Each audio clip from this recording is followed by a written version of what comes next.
ये साधना का युग चल रहा है, साधना का दौर चल रहा है और साधना करने बैठेंगे और उनके बाद को आपने नहीं दबाया, उसी समय आपका मन गुनाह करना शुरू करेगा कि हमारी कोई गलती नहीं थी, इसने हमारे साथ में लड़ाई झगड़ा किया, मारपीट किया, गाली गलौज किया, मैं इससे छोटा नहीं हूँ, मैं इससे कम नहीं हूँ, मैं इसको नहीं छोड़ूंगा, मैं इसके साथ में ऐसे करूंगा वैसे करूंगा। यानी जब तक साधना में बैठे रहोगे तब तक आपका मन उसी में गुनामन करता रहेगा और आपका सारा का सारा समय जो साधना में बैठे हैं, सारा का सारा समय आपका खराब और बेकार चला जाएगा। अगर आपने दबा दिया, दफना दिया, तो साधना का समय आपका अच्छा समय बीतेगा। इसलिए इधर बुराई को दबाने के लिए कब्रिस्तान मरघट बनाना होगा। इधर दूसरे तरफ आपको एक मंदिर बनाना होगा। मंदिर तो घरों में बना रखे हैं, लेकिन यहाँ आप गाना गाते हो, दिल एक मंदिर है, कल कहने से नहीं होगा, बनाना होगा। और जब मंदिर बनाएंगे वो इसलिए आज वक्त की बात, सत्संग की बात हो, नाम की बात हो, साधना की बात हो, यानी ध्वनि की बात हो, गुरु का कोई आदेश हो, उस आदेश को, उस बात को आज इस मंदिर में सजा के रखना होगा। समय अच्छा नहीं आ रहा, आपके हित की बात बता रहा हूँ, बता दे रहा हूँ आपसे, जो है मैं अर्जी कर रहा हूँ, हम आपसे मांग रहे हैं। और वक्त गुरु की प्रतिमा माधुरी मूर्त इस मंदिर में आपको सजा के रखना होगा। और जब आपके पास समय मिल जाए, टाइम नहीं देखना कि 10 मिनट 15 मिनट आधा घंटा, जितने समय मिल जाए बैठ करके उस गुरु का दर्शन अंदर में करें। और आज वक्त की बात, कल जो वक्त बड़ा खराब आ रहा, उस खराब वक्त में आज वक्त की बात कल आने वाले खराब वक्त में काम आएगा। इसलिए हम मंदिर बना करके यहाँ आपकी यहाँ की बात को जो सुनो, सजा के रख कर लेकर के जाना है। पल्ला झाड़ सत्संग नहीं, पल्ला झाड़ सत्संग किसको कहते हैं? अभी आप बैठे हो और सुनोगे और उठ कर जब जाने लगोगे, पीछे कपड़ा से झाड़ करके चल दोगे, यहाँ की बात यहीं रह जाएगी। पल्ला झाड़ सत्संग नहीं। वैसे मैं आपके बीच में सत्संग सुनाने के लिए नहीं आया हूँ, वरना मुझे सत्संग सुनाना आता है, लेकिन एक आदेश मिला था, तो उस आदेश के तहत आप लोगों का दर्शन करना है, तो कहाँ हमारी 2-4 बातें उनको बता देना, समझा देना, और साधना के बारे में, नाम ध्वनि के बारे में, और खुद बचना है और लोगों को बचाना है, और समय नहीं रहा, इसलिए आपकी इस बात को बताई जा रही। तो बाबा जी जो संदेश भेजा बड़े ध्यान से सुने। 184 जून में मानुष देह प्रधान, बिना भजना भगवान के चली अकारथ जान। 84 लाख जोड़ियां है, 84 लाख जोड़ियों में सर्वश्रेष्ठ, सबसे सुंदर और सलोना ये मानव शरीर वो प्रभु ने आपको लेकर इस गांव कस्बे शहर में किस लिए भेजा है? कभी हम लोगों ने सही है विचार नहीं किया, कभी कभी छोड़ रहा बीच में, ध्यान रखे उसका। हम लोगों ने कभी विचार नहीं किया कि वो प्रभु ने हमको मानव शरीर दे करके इस धरती पर किस लिए उतारा है। और नाम जनता से दूसरी में लगा दो कोई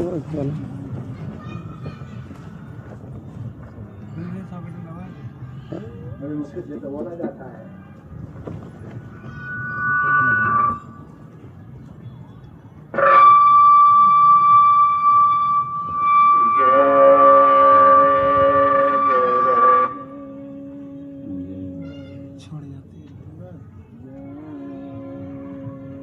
जय बड़ी भारी आप ना, मैं सही है उनको, तुम्हारी कम कमी है।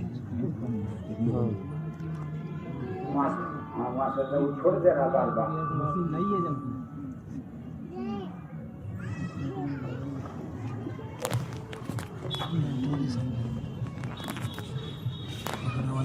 कोई दो साइड ले आए रेडी जल्दी से यही लइए भारी बार है ले जल्दी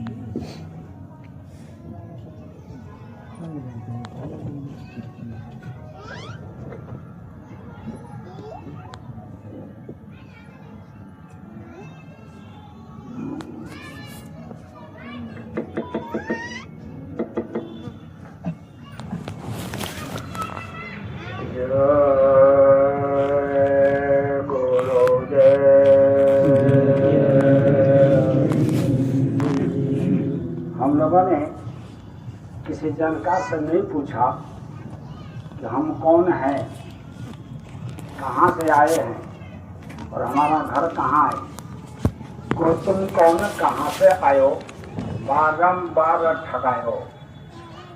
इतनी बात भूले के कारण फिर गोता खायो।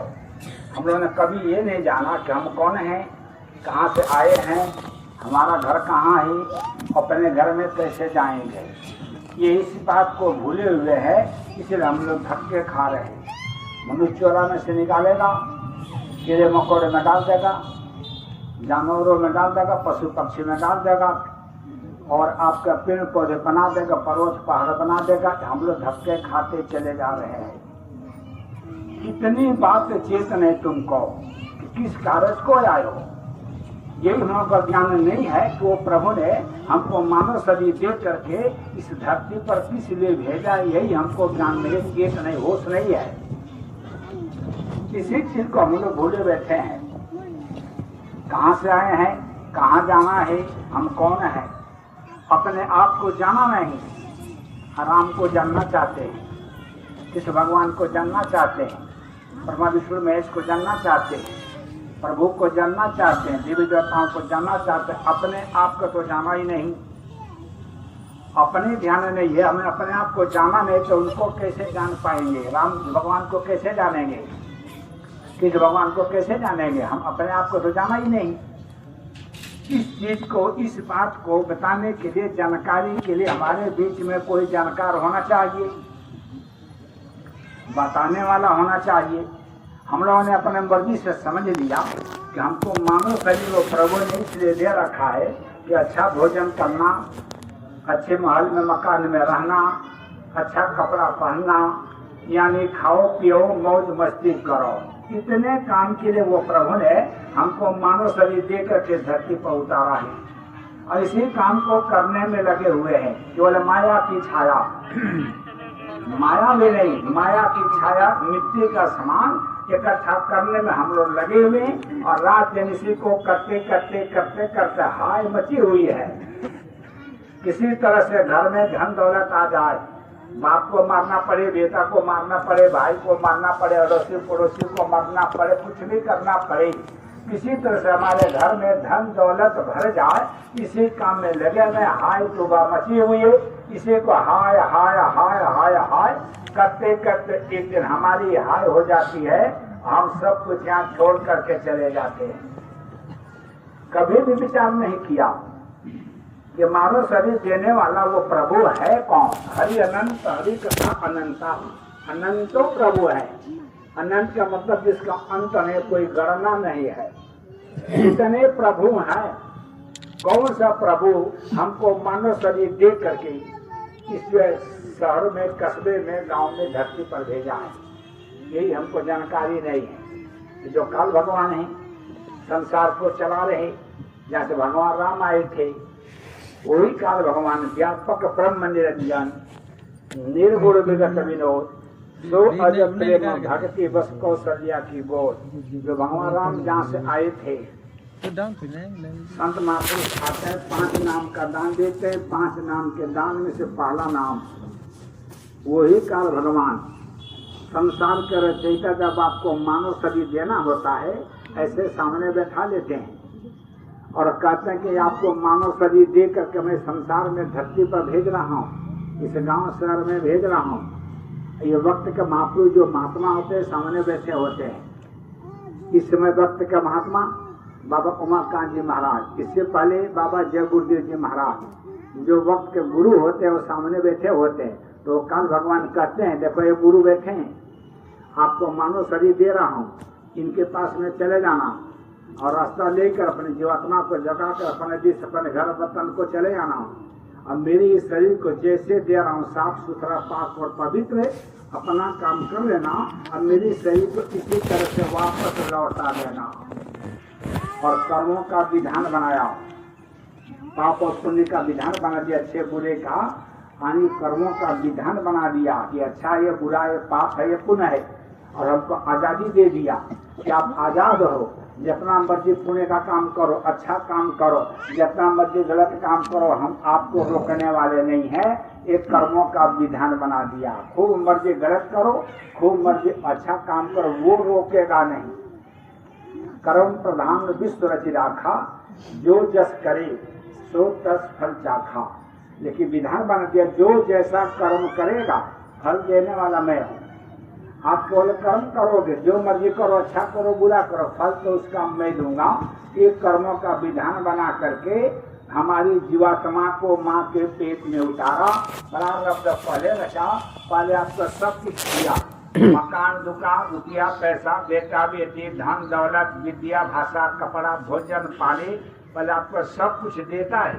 इसके बाद में माँ के पेट में जीवात्मा को उतारता है, सब कुछ देने के बाद। और ये भी विधान बनाया कि वक्त के गुरु बैठे हैं, नर तन धर गुरु सेवे नहीं। मानव शरीर दे रहा और गुरु के पास में नहीं गए, सो जन अवसर नरक को जाए, नरकों में जाना होगा।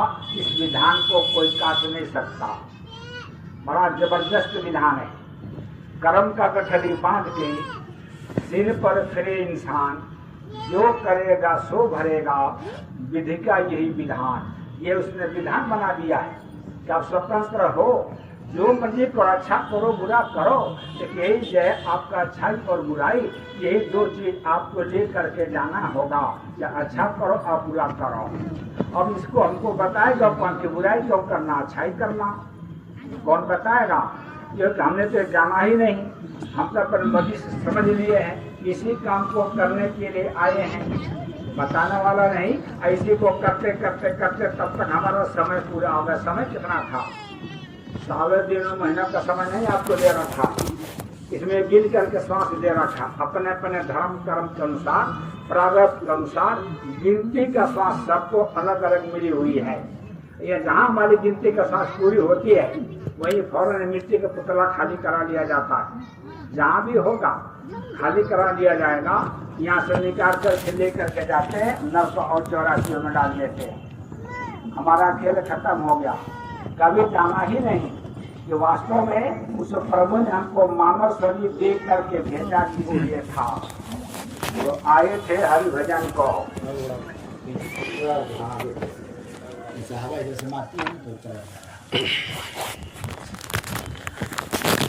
ये हम लोगों ने कभी जाना ही नहीं। आए थे हरि भजन को, सिर्फ एक काम के लिए मानव शरीर दे करके धरती पर उतारा था।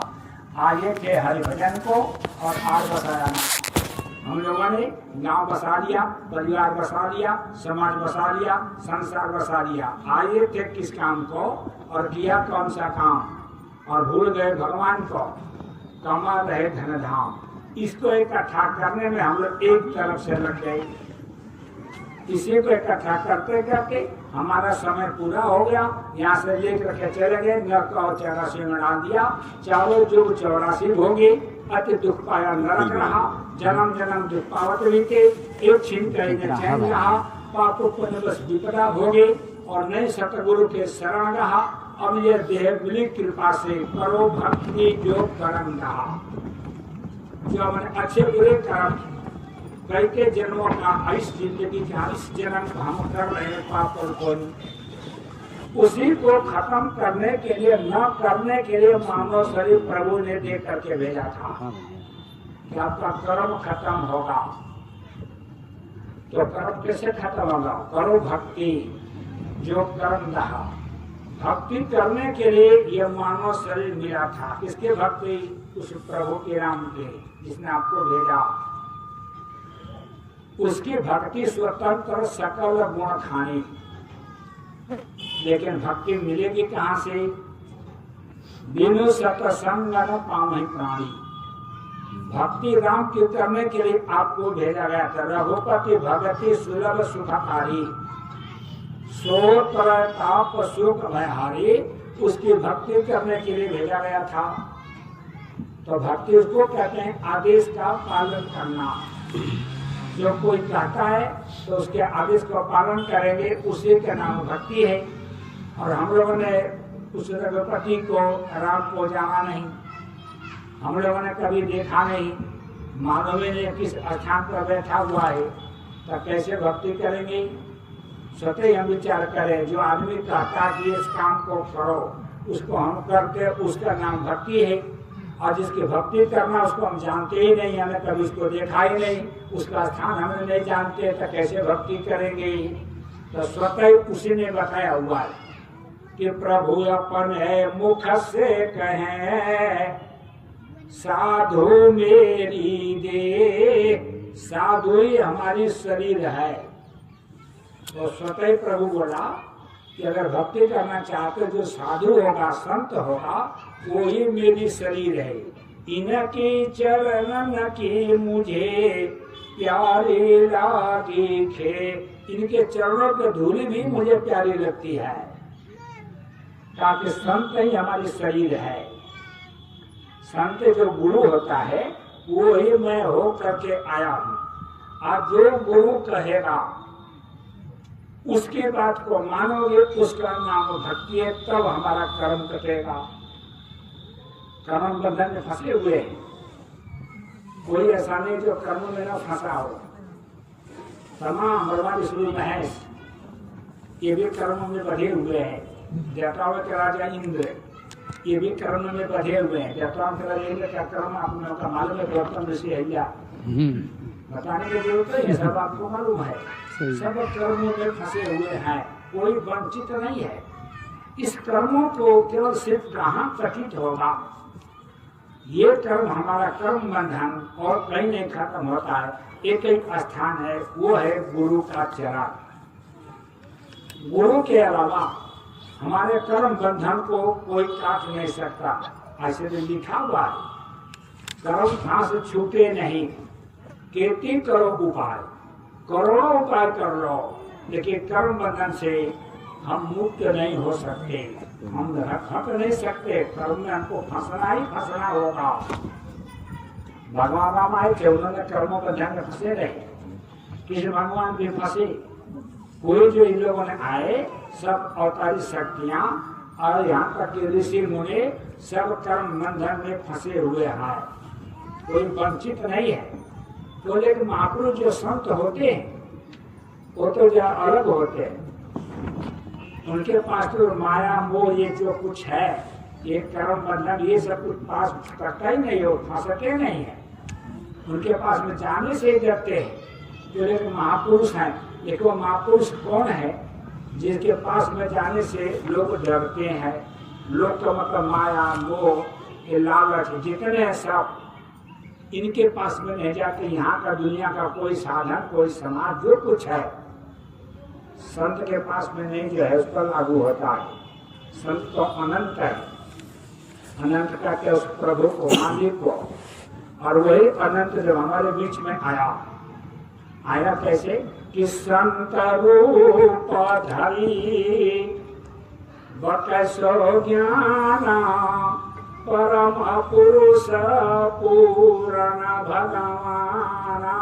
वही जो अनामी महाप्रभु ही गुरु बन करके आता है। दाढ़ी बढ़ा लिया, बाल बढ़ा लिया, कपड़ा बदल लिया, रामायण सुना रहा, गीता सुना रहा, चंदन टीका लगा रहा, उसका नाम सत्संग संत नहीं है।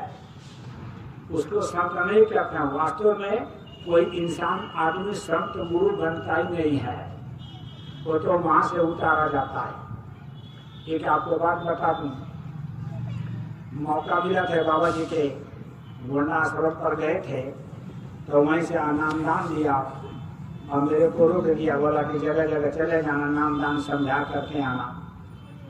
संयोग से इनके गाँव में चले गए। जो बाबा के जी हैं तस्वीर प्रतिमा रखे, बाबा उमाकांत महाराज के गाँव में चले गए।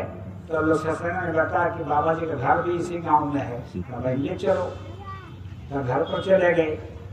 दरवाजे पर बगीचा है, एक छोटा सा मंदिर है, पुश्तैनी बाप दादाओं का छोटा सा मंदिर है, अगल बगल खेत है और थोड़े साइड पर तालाब, जहाँ बच्चे छोटे छोटे बच्चे स्नान करते हैं तालाब, तो बच्चे कूद कूद करके नहाते रहते हैं, पानी कैसा भी हो। ये 7 साल के थे बाबा उमा कांडी महाराज। इनके बड़े भाई के नाम श्री माननीय रमाकांत तिवारी। उनसे हमारी वार्तालाप हुई तो बताने लगे थे 7 साल के थे तो बच्चों के साथ में तालाब में स्नान करने जाते। तो आपको मालूम है कितने बच्चे नहीं स्नान करते हैं। कोई बच्चा कपड़ा पहन के स्नान कच्छा पहना होता, कोई बच्चे ऐसे कूद जाते हैं तालाब में। तो बच्चे होते हैं, ये कच्छा पहन के स्नान करते तो बच्चे स्नान करने में लगे तो उस तालाब में ऐसे फूल खिला होता, कमल का सफेद फूल और लाल। उसको लोग खाते भी हैं, उसकी जड़ भी खाते हैं, पत्थर भी खाते हैं। हाँ, वो कमल का फूल बोलते हैं। तो उसको तोड़ करके ये माला बना लेते, माला बना करके ऐसे चौकड़ी मार करके बैठ जाते। अब तक उसे डाल दिए, इसे हमको दिक्कत होती है। चौकड़ी डाल करके बैठ जाते, गले में माला पहन लिया और यहाँ मिट्टी ऐसे लगा लेते, साधु लगाते हैं ऐसे चंदन जी का सड़क बना लेते हैं, ऐसे लगा लेते, यहाँ मिट्टी लगा लेते, यहाँ मिट्टी लगा लेते और पालथी मार कर बैठ जाते। अरे बच्चे इधर आओ, इधर आओ, मेरा पाँव छू, मेरा पैर छू, मैं बाबा हूँ, बाबा मेरा पैर छू, मैं बाबा हूँ। 7 साल के बच्चे का ये स्थिति थी। 7 साल से वो तो उसी ने वो उतारा ही जाता, भेजा ही जाता है, जिस काम को करने के लिए वो भेजा ही जाता है। बाबा जगदेव जी महाराज बहुत ऐसे कमरे होते थे, इससे भी कमरे उनके सत्संग में बैठते आदर करने में देने बैठे।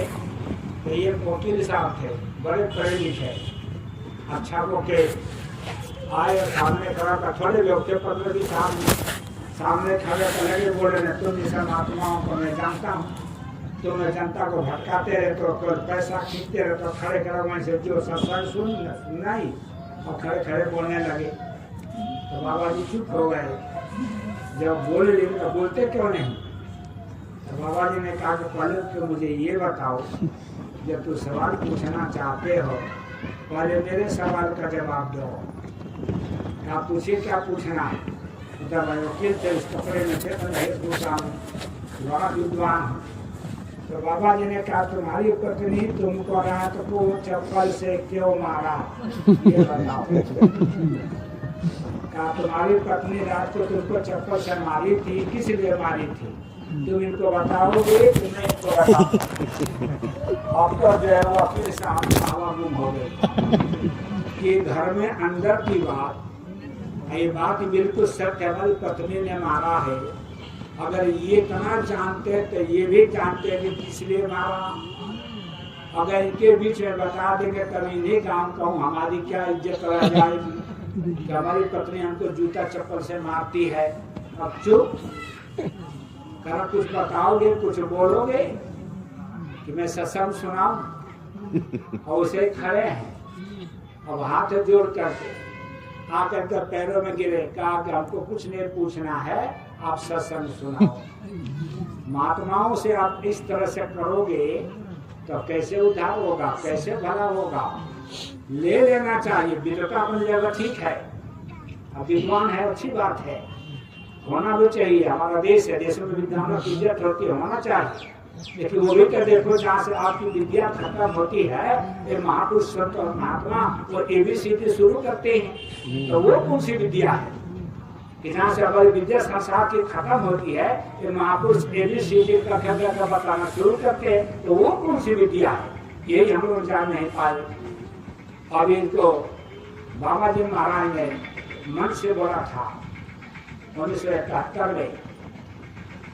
बाबा जी ने कहा था कि शक्ति पैदा हो गई है, यूनिवर्सिटी कॉलेज में पढ़ रही है, 20 और 30 के बीच में उम्र है, उत्तर प्रदेश के छोटे से गांव में जन्म हुआ, लेकिन अभी नहीं बताऊंगा, समय होगा तो बताऊंगा।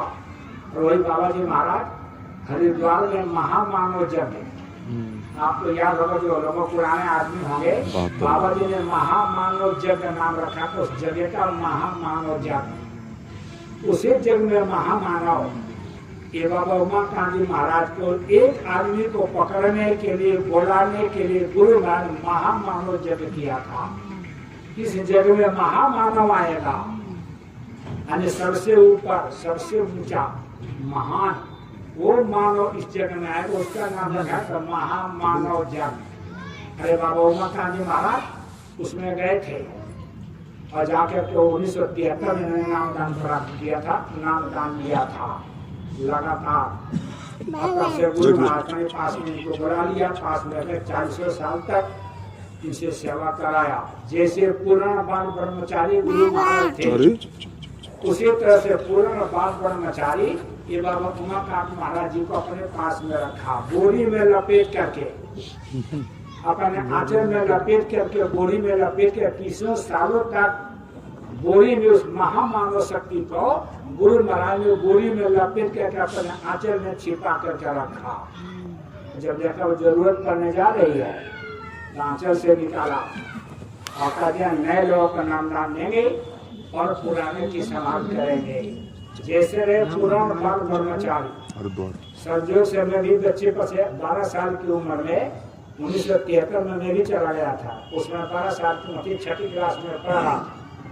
मथुरा गया तो उस बच्चे ही थे, खेलते कूदते आश्रम अंदर चला गया तो 2 आदमी खड़े थे। बाबा जी महाराज जय गुरुदेव बाबा कुर्सी पर बैठे थे और बाबा उमाकांत की माता जी नीचे बैठे थे। आप गया तो कुछ पसंद चल रहा था, गया तो माता जी ने बोला कि गुरु महाराज तुम ही हमारे लड़के की शादी नहीं कराते हो, इनकी तुम ही हमारे लड़के की शादी नहीं कराते हो। तो बाबा जी ने कहा कि शादी करा दो ना, तो माता जी ने कहा कि हाँ। एक आदमी से बोला तिवारी को बुलाओ, फोन तो सुविधा बहुत कम थी, छोटे छोटे फोन होते थे, भाग कर क्या कहा आदमी गए तो बोला कर कर आइए बाबा जी महाराज, बाबा उमाकांत महाराज हाथ जोड़कर खड़े हुए, जी गुरु महाराज। तो गुरु महाराज ने पूछा अरे तिवारी शादी करेगा? तो जैसे गुरु महाराज की मौत वो जोर से जागा आया शादी करने। अब क्या शादी करेगा? तू 40 साल को हो गया, जवाब नहीं शादी होगी। ये चुपचाप नजर झुका कर प्रणाम करके चले आए। तब माता जी कहते मैं पहले से कह रहे थे कि गुरु महाराज तू हमारे लड़के की शादी नहीं होने दे रहे, तुझे कहा बस क्लियर होगा। जैसे थे गुरु महाराज वैसे इनको रखा, और पूरी पावर, पूरी शक्ति, थोड़ा सा भी इधर उधर नहीं है। अगर हमारे विचार भावना इधर उधर हुए, लोग कहते हैं तिवारी जी, लोग कहते हैं गुरु भाई। अगर इस तरह की अगर आपकी भावना रही तो क्या दादू, क्या नाना पर्थी, क्या करीब, क्या पट्टू संते सब मिलकर के तरीके का और भक्त गुरु की खोजन ने का अभिन्न गुरु भक्त भक्ति ने पावे और भक्ति बिना सतलोक न जावे, रास्ता बंद हो जाएगा। इसलिए क्लियर शब्दों में पूर्ण प्रभु वही अनामी महाप्रभु आपके बीच में प्रतिमा साक्षात उस प्रभु की प्रतिमा उन्नत करती हुई है। इनका संदेश जगह जगह आज ये बड़े दुखी है हम लोगों के लिए कि हमारे बच्चों के बचाव कैसे होगा, कैसे इनकी रक्षा करो। समय बिल्कुल खराब चला आ रहा, समय सर पर खड़ा हो गया है, कैसे बचाव इनके हम करें। तो इन्हें हमको बचाने के लिए, पावर शक्ति देने के लिए जगह जगह साधना शिविर, जगह जगह नाम धनी बोलवा के हमारे साथ साथ में दूसरे लोगों का भला करने के लिए बाबा चिंतित है और कहा हमारी बात को जन जन तक पहुँचा दो। समय नहीं रहा और ये भी कह दिया कि मैं अभी जो भंडारा होगा भंडारे तक बोल रहा हूँ, तुम लोग अगर नहीं बोलोगे तो मैं भंडारे पर भी मैं चुप हो जाऊंगा, मैं भी चुप हो जाऊंगा। भंडारे के बाद मैं भी नहीं बोलूंगा। जब महात्मा चुप हो जाते हैं तब इतनी बड़ी आफत आती है कि संभालना बड़ा मुश्किल होता है। इसलिए महात्मा को हमको चुप नहीं रहने देना, हम लोग को चलते रहना है। हम लोग कुछ न कुछ बोलते रहे, लोगों को समझाते रहे, लोगों को बताते रहे नाम धन के बारे में, भजन के बारे में। जो सत्संगी नहीं है उनके नाम धन किया जा करवा के 1 घंटा 2 घंटा 4 घंटा जैसे कहते हैं वैसे उनका नाम धन सिखा दी, तभी तो उनके बच्चे भी तो वो भी है। वो जितने सृष्टि है सब इन्हीं के तो बच्चे हैं। हमारे दुखी नहीं, सारे संसार के लिए दुखी है कि अब आज क्या होने जा रहा। इसीलिए जो महापुरुष अपना संदेश लेकर के आता है तो रास्ता निकालता है। और आप सबको मालूम है, हाथ जोड़ कर विनय हमारी तजो नशा और बनो शाकाहारी। हाथ जोड़ कर विनय हमारी तजो नशा बनो शाकाहारी। आगे का समय विनाशकारी, बचे हुए जो नाम आधारी। इस नाम को बाबा जी बार बार जगह जगह नाम ध्वनि और नाम के बारे में बाबा जी जगह जगह बता रहे, लोगों को समझा रहे हैं। इसीलिए हमको इस काम को करना चाहिए। कर्म हमारा गुरु ही काटता। जितने हमारे कर्म जन्म जन्मात्मा का लगा हुआ है, सारा गुरु हमारा कर्म काटता है। गुरु कर्म कैसे काटता है? जैसे गांव कस्बा है, इससे बाहर एक महात्मा जी झोपड़ी बनाकर रहते थे, कुटिया बनाकर, और इसमें से भिक्षा मांग करके खाते थे। एक रोटी खाते थे, 24 घंटा में एक रोटी। और ये आते आवाज मारते, जो जैसा करे वैसा पावे। पूत भतार की आगे आवे। पूत कहते हैं बेटा और भतार कहते हैं पति। जो जैसा करे वैसा पावे, उसके बेटे और पति के आगे आवे। तो देखो ये नियम है। बाढ़े पूत पिता के घर में, माँ बाप धार्मिक होते हैं, वो पूजा पाठ करते रहते हैं, तो उनको बच्चों की बढ़ोतरी होती रहती है, बच्चे बढ़ते हैं। और कोई माता बहन अगर उल्टा काम करेगी, गलत काम करेगी, तो उसके पति को, उसके बेटे को भोगना होगा। यही नियम है। माता बहन गलत काम करेगी और बेटे को, पति को भोगना, उसका कर्म बेटे और पति को लगेगा। तो कैसे लगता है? पति प्रतिकूल जन्म जहाँ जाई, विधवा होई पाई तरुणाई। अगर उल्टा काम हुआ तो भरी जमाने में विधवा होना पड़ेगा। माँ बहन गलती करेगी और पति को जाना होगा। तो आप पूरा जिंदगी विधवा बन करके रहो। और आपको तो मालूम है इस समाज में विधवा की कितनी कदर है, कितनी इज्जत है, बताने की जरूरत नहीं है। तो उल्टा काम ही क्यों करना? जो महापुरुष संत महात्मा बता रहे हैं उसको काम, किसी चीज को 10 साल से बाबा जी समझा रहे थे। जो जैसा करे वैसा पावी, उसके बेटे और पति के आगे आवी। एक गांव की बहन ने सोचा चलो महात्मा का काम कर देती हूँ। उस गांव की बहन ने एक रोटी बनाया और रोटी में जहर डाल दिया।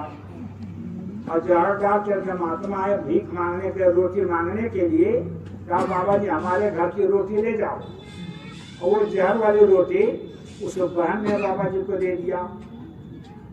और जब लेकर चले गए तो दिन में 2 बजे भोजन करते। दोपहर का मौसम था, गर्मी था। बम्बई से 2 आदमी कमा कर आ रहे थे, दोनों बाप और बेटे थे। बम्बई से कमा कर थे, घर में शादी थी। और ऐसे से उतरे और महात्मा कुटिया वो पानी पीने के लिए उतरे, प्यास लगी थी। महात्मा जी ने पानी पिलाया।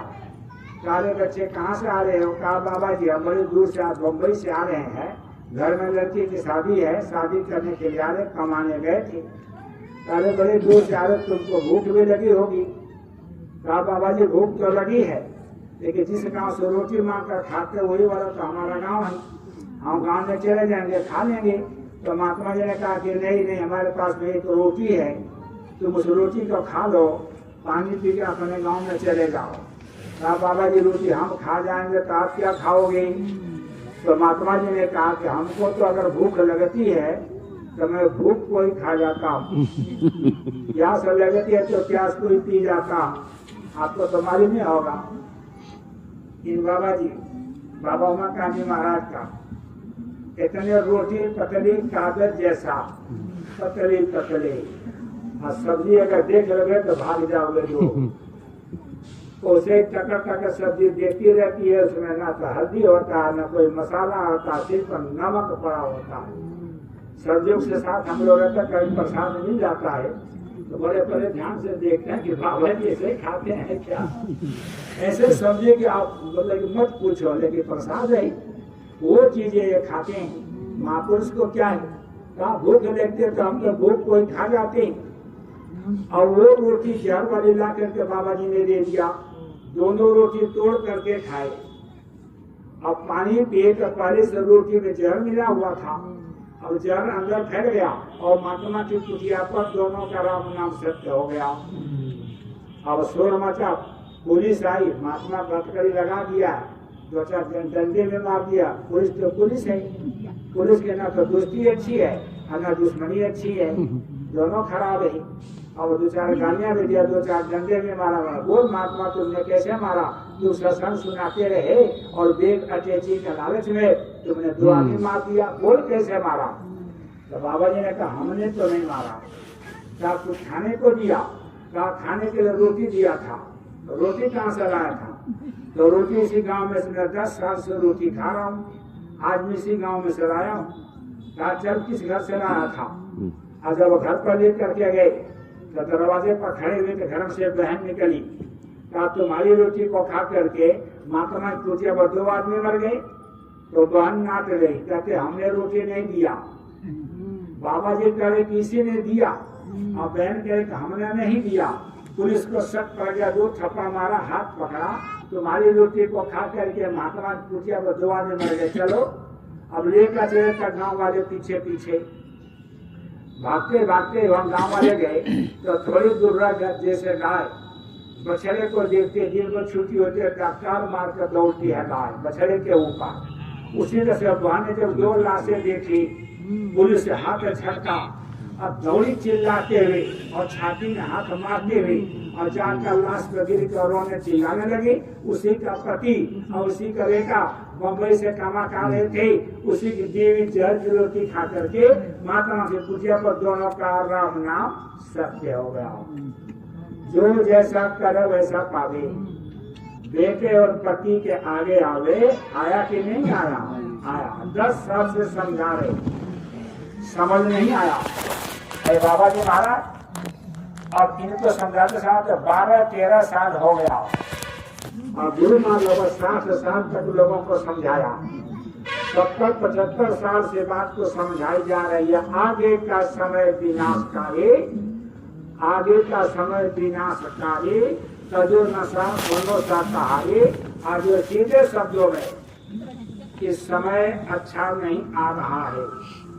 तो लोगों ने समझा बाबा जी जानवरों को बचाने के लिए, जीव को बचाने के लिए कर रहे हैं। नहीं, जितना हमारे कर्म लगते चले जा रहे, जितने हमारे खराब समय आ रहा, इसीलिए आ रहा कि हमारे कर्म इतने गंदे हो गए, इसीलिए कर्मों को धोने के लिए, कर्मों से बचाने के लिए गुरु हमारे बीच में आता है, हमको हमारे कर्मों से दूर कराता है।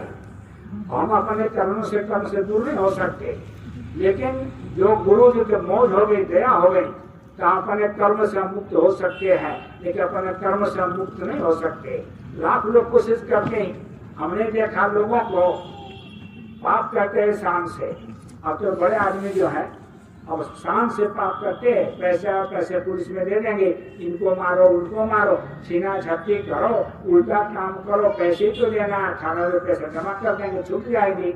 अब शान लोग समझने लगे, बुराई करने में शान समझने लगे, लेकिन जब जवानी गिरती है हम नीचे उतरते हैं। हमने देखा लोगों को पाप करते हैं शान से और शिवलिंग पर दूध चढ़ाकर भीख मांगते हैं भगवान से, तब जाते हैं, कहते हैं देवी देवता शंकर भगवान विष्णु भगवान और हमारी सहायता करो, कर्मों को काटो। वो काटेंगे जो खुद कर्म पर नंदे बधा हुआ है, वो क्या काटेगा, वो काटेगा जो कर्मों से बचा होता है। और बाबा जी उदाहरण दे करके आपको समझाते हैं, कई बार आप सुनते हो, बार बार समझाते हैं, उसको आपको कहने की जरूरत नहीं है। सत्संग उठा करके देखो, सत्संग सुनो, कैसे कर्मों बंधन से छुटोगे, जो बचा रहेगा वही तो आपको बचाएगा, वही तो छोड़ेगा, दूसरा कोई छोड़ नहीं सकता। फिर कभी हमने विचार किया क्या ऐसा करने से हम अपने कर्मों से, अपने पापों से बच पाएंगे? लाख यत्न कर ले कोई, कि हम उन पापों से बच नहीं पाएंगे। वो अपना शीश काट कर शिवलिंग को रोज अर्पण करता था। नमक अपना गर्दन काट करके और शंकर भगवान को चढ़ाता था। उसका 10 सिर नहीं था, उसका नाम था 10 ग्रीव दशानाथ, उसका नाम था। 10 बार शंकर भगवान को गर्दन काट करके शंकर भगवान को चढ़ाया था। 10 बार गर्दन काट कर चढ़ाया था। लेकिन उस रावण ने भी अपने कर्म के लेखा जोखा को भोगा था। यानी शंकर भगवान गर्दन काटने वाले रावण को अपने कर्मों से बचा नहीं पाए, उसको कर्म भोगना पड़ा। कोई बच नहीं सकता। हम सुनते गंगा जी में जाकर स्नान कर लेंगे, हम कर्मों से बच जाएंगे, हमारा पाप उतर जाएगा। लेकिन विषम पितामह स्वयं गंगा पुत्र थे, वही विषम पितामह गंगा मैया के लड़के थे, क्योंकि विषम पितामह ने भी अपने कर्मों की सजा को भोगा था। गंगा मैया ने अपने लड़के के कर्मों को नहीं काट सके। अकेले लड़का विषम पितामह रह गए थे, बाकी का आप 7-8 पशु आए थे, 7 पशु चले गए थे। एक गंगा पुत्र थे विषम पितामह, उनको अपने कर्म की सजा गंगा मैया ने नहीं धोया, तो हम तो उनके बच्चे भी नहीं है। जो अपने लड़के का गंदगी नहीं साफ कर सकता, वो दूसरे के लड़के गंदगी कैसे साफ करेगा? वो उसने साफ नहीं किया। उसके लिए तो एक ही रास्ता, अपना पराया वहां कोई नहीं देखा जाता। उसका नाम होता संत महात्मा और गुरु। उसके चले जाने के बाद गुरु ही हमारे कर्मों को काटता है और को नहीं काटेगा। हमारे पास उस प्रभु ने कर्मों को धोने के लिए मानव शरीर दिया। एक साधन है, जैसे और आपका साधन है, ये मानव शरीर भी आपको कर्मों को काटने के लिए साधन मिला था। बड़े भाग्य मानुष बाबा एक साधन मिला था कि साधन से कर्म कटेंगे। अब साधन तो मिल गया, नाव मिल गई नदी पार करने के लिए। जब नाव पर केवट नहीं है, मल्लाह नाव चलाने वाला, तो उस पर कैसे जाएंगे?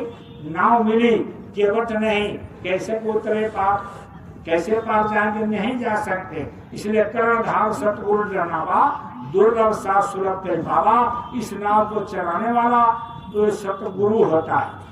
इसीलिए जो आपके नौका मिली, मानव शरीर दे दिया, और दूसरा आपका भाग जब बढ़ाया तो बड़े भाग जिन सतगुरु पाई। कोटि जन्म का पाप नसाई, करोड़ों जन्मों का पाप गुरु को मिलते ही करोड़ों जन्म का पाप कर जाता, पाप स्वाहा हो जाता। करोड़ों जन्मों का एक दो नहीं, गुरु के मिलते ही पाप जल करके नष्ट हो जाता है। और जब पाप जल कर नष्ट होता, उसी लिए गुरु आता। कैसे गुरु पापों को धोता है? गुरु आगे का नाम दान देता है, 5 नाम का दान, एक नाम का दान नहीं। ये कोई आकर के आपसे कह दिया जय गुरुदेव नाम की 10 माला करो, 20 माला करो, सब लोग चले जाओगे, टोटल गलत बात। ऐसा कभी आपको भुआने संत मत ले। जब से सृष्टि रची है, अस्तित्व जब तक रहेगी तब तक ऐसा कभी नहीं होता, उसमें कोई बदलाव नहीं होता। 5 नाम का दान दिया जाता है। अपने मर्जी से कोई कुछ भी कह दे, मुझे गुरुदेव से मिला कि नहीं मिला, बेस्या की सिंगार बैठी बीच वाला, अब कहूँगा थोड़ा उल्टा हो जाएगा, लेकिन कहने की जरूरत नहीं है। वो जो गुरु आते हैं वो 5 नाम का दान देते हैं, और 5 नाम का दान जब गुरु देता तो गुरु कहता 5 नाम का सुमिरन करी है, सहजे सत्यलोक निष्ठरी है। जो 5 नाम का सुमिरन करेगा वो सत्यलोक का वासी होगा, दूसरा कोई नहीं जा सकता। सिमरन का फल ऐसा होए, कर्म काट सब फल में होई। इसलिए सिमरन बहुत जरूरी है। और जिसका सिमरन करो उसको रूप याद होना चाहिए, जिसका नाम लो उसको रूप सामने होना चाहिए, कर्म जल्दी कटेगा। इसलिए सीधे शब्दों में और जाता कर्म काज सब डाला, तब दिव्य ज्ञान सहजे उजियारा। जब तक कर्म नहीं कटेंगे तब तक जिसके लिए हमको यहाँ पर भेजा गया है वो रास्ता हमको नहीं मिलेगा, यानी सतलोक जाने का रास्ता हमको नहीं मिलेगा। इसीलिए महापुरुष जब आते हैं तो 5 नाम का दान दे करके हमारे कर्मों को काटने के लिए एक रास्ता, एक साधन देते हैं। ध्यान भजन सिमरन साधन है, मनुष्य साधन है, ध्यान भजन सिमरन साधन है, भजन साधन है, सेवा साधन है, प्रचार प्रसार साधन है। इस साधन को साधन मिला, इस शरीर से हमको साधन मिला कि प्रचार प्रसार करेंगे, सेवा करेंगे, भजन, ये साधन है। लेकिन साधन के मिलते हुए मन से गुरुमानी बोलते हैं और आज भी बोलते हैं कि ध्यान भजन सिमरन प्रचार प्रसार सेवा महज निमित्त मात्र है, कुछ नहीं है। दया तो केवल गुरु की होती है। अगर गुरु की दया हो गई, कितना भजन करने वाले नहीं हो, और गुरु की दया हो गई तो भजन कहाँ रहा? तो जब दया हो गई तो सब दया से होना है, तो भजन तो गया। प्रसाद हमारा एक तरफ, और गुरु की दया हो गई तो लेकर चला गया। समुद्र किनारे बैठे हो, समुद्र में लहर आती है और जो कूड़ा कचरा होता है वो समुद्र की लहर पानी सब खींच करके समुद्र में लेकर चले जाती। एक तरफ से साफ हो गया, सब हमारा करा धरा एक तरफ रहा, और गुरु की दया मौज हो गई तो उधर उधर पड़ा हुआ और गुरु लेकर चले गए। समुद्र में समा दिया, समुद्र अपने विलीन कर लिया, मिला लिया। तब ना कोई गुरु ना कोई चेला, सब में बोले एक अकेला। तब कोई भेद रह नहीं जाएगा। इसलिए जो गुरु होते हैं इस साधन से हमको साधन कराते हैं, और साधन कराकर गुरु ही हमारे कर्मों को काटता है।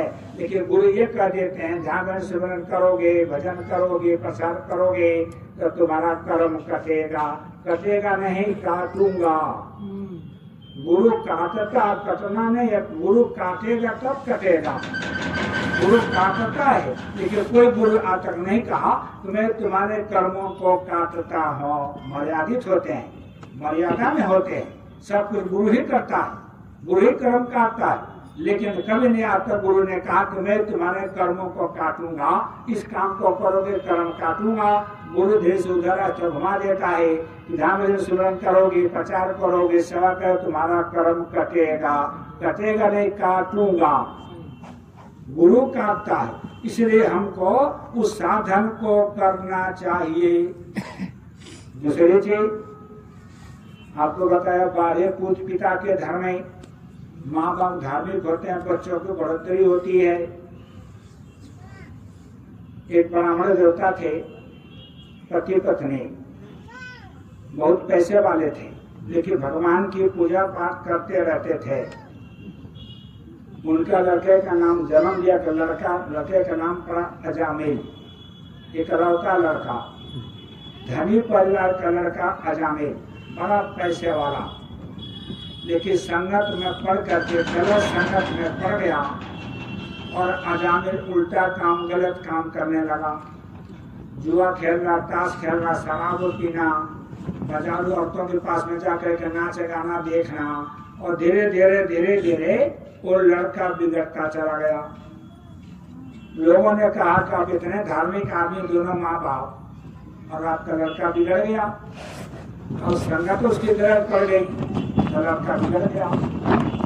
लोगों ने तो शादी ब्याह कर दो, शादी कर दो तो लड़का समझ जाएगा। उसकी शादी कर दिया। अच्छा, शादी हो गई तो लड़का तो पहले से बिगड़ा हुआ था, वो से और बिगड़ता चला गया। पत्नी समझाने लगी तो पत्नी के लिए बहुत मारा, केवल जो मरते मरते छोड़ा, समझ गया कि मर गई है, तब छोड़ के भाग गया। सूचना मिली, मायके वाले आए और पत्नी को उठा कर लेकर के चले गए। माँ बाप ने देखा इतना दुखी कर दिया है, तो दोनों पंडिता ने बुढ़ा बुढ़िया, दरवाजे पर थोड़ी दूर पर कुआं था, दोनों गए, ऐसे गले में गले डाल के कुआं में कूद गए, और दोनों माँ बाप खत्म हो गए। पत्नी को भगा दिया और माँ बाप खत्म हो गए। इतना जो है हानि असत्य है, गलत साथ, इतना जो जहर है, बहुत जहर है। और हम लोग समझ रहे तो संगत बहुत जहर, इसलिए बाबा जी ने बताया कि जहर से बचना चाहिए। अन्न दोष, संग दोष, स्थान दोष, इनसे बचना चाहिए। तो अन्न दोष का, संग दोष का आपको मालूम है, सर्व का गलत के संग नहीं करना चाहिए। अन्न दोष, अन्न भी गलत लोगों का नहीं भोजन करना चाहिए, नहीं खाना चाहिए। स्थान दोष, स्थान में भी दोष लगता है। स्थान कौन सा? मदिरालय, वेश्यालय, ये जो स्थान जो नाट्यालय, जो नाच गाना जहाँ होता है, जहाँ शराब बिकती है, शराब बिकने की उस जगह जितने जुड़े हुए हैं कहीं भी नहीं जाना चाहिए। जहाँ नाच गाना हो रहा वहाँ कभी नहीं जाना चाहिए, बचा होना चाहिए। अंडा बिक रहा, मछली बिक रहा, मांस बिक रहा, जो कुछ ये हो रहा, और जहाँ जहाँ जाएगा जो जो ले जाएगा सब दूषित होता है। उसी के लिए बोला था स्थान दोष। जहाँ मांस बन रहा, मांस पक रहा, काटे जा रहे, मारे जा रहे, उनसे बचना चाहिए। हर स्थान दोष। उस लड़के के ऊपर तीनों दोष लग गया था, संग दोष, अन्न दोष और स्थान दोष। का कारण क्या था? वे कर्मों की वजह से। कर्म प्रधान विश्व रचना का पहले आपको बताया था, वही कर्म प्रधान है। और उसी वजह से हुआ क्या था कि पूर्व कर महाबस तजनी जनारी बेस्याये कलीन बैठारी। पत्नी को घर से मार के भगा दिया, अब बाजारू औरत को घर में ला करके बैठा दिया। सुरा पान पात्र सिंकीना शौच आयाद दूर धर दीना अजा मोल ले नीचन ले जन्म नफा पर अपन दे आणि असपातक निसपासर करई हृदय दया नेक नहीं धरई। वही काम रह गया। जानवर खरीदना, ब्राह्मण होकर के जानवर खरीदना, जानवर बेचना, मांस बेचना, चमड़ा बेचना, अब इस काम जीविका ही चरखना, धनी परिवार का सब पैसा उड़ा दिया और इनमें गुजारा करने लगा। लेकिन बाढ़े पूत पिता के धर्मी, माँ बाप धार्मिक थे। इस वजह से एक महात्मा की नजर अजामिल पर पड़ी कि अगर ये खराब हो गया है तो माँ बाप तो धार्मिक थे, तो उनकी वजह से संस्कार होता, उनकी वजह से अगर इस लड़के को मैं नहीं संभालूंगा तो कौन संभालेगा। तो वो महात्मा अपना विचार बना करके घूमते घूमते अजामिल के गांव में पहुंचे और दरवाजे पर अभी गए नहीं तो थोड़ी दूर था, तब तक 3-4 लड़के बगल में खड़े होकर बात कर रहे थे। महात्मा जी ने पूछा, अरे भाई यहाँ कोई धार्मिक आदमी है, भगत है, आज रात को घर में रुकना चाहता हूँ। तो चारों लड़कों ने अजामिल का नाम बता दिया। मजाक मजाक में, हाँ वही अजामिल सबसे अच्छा आदमी है, इनके यहाँ चले जाओ। और महात्मा जब शाम हो रही थी, जब महात्मा वहाँ पहुंचे तो आपने देखा होगा, अब तो शहर है ये, गाँव में जो हमारे माँ बाप होते थे मकान बनाते थे तो लकड़ी का इतना मोटा और लंबा चौखट दरवाजे पर रखते थे। लकड़ी का चौखट होता था, उसको पैर नहीं रखने देते थे माता पिता, न उसको बैठने देते थे।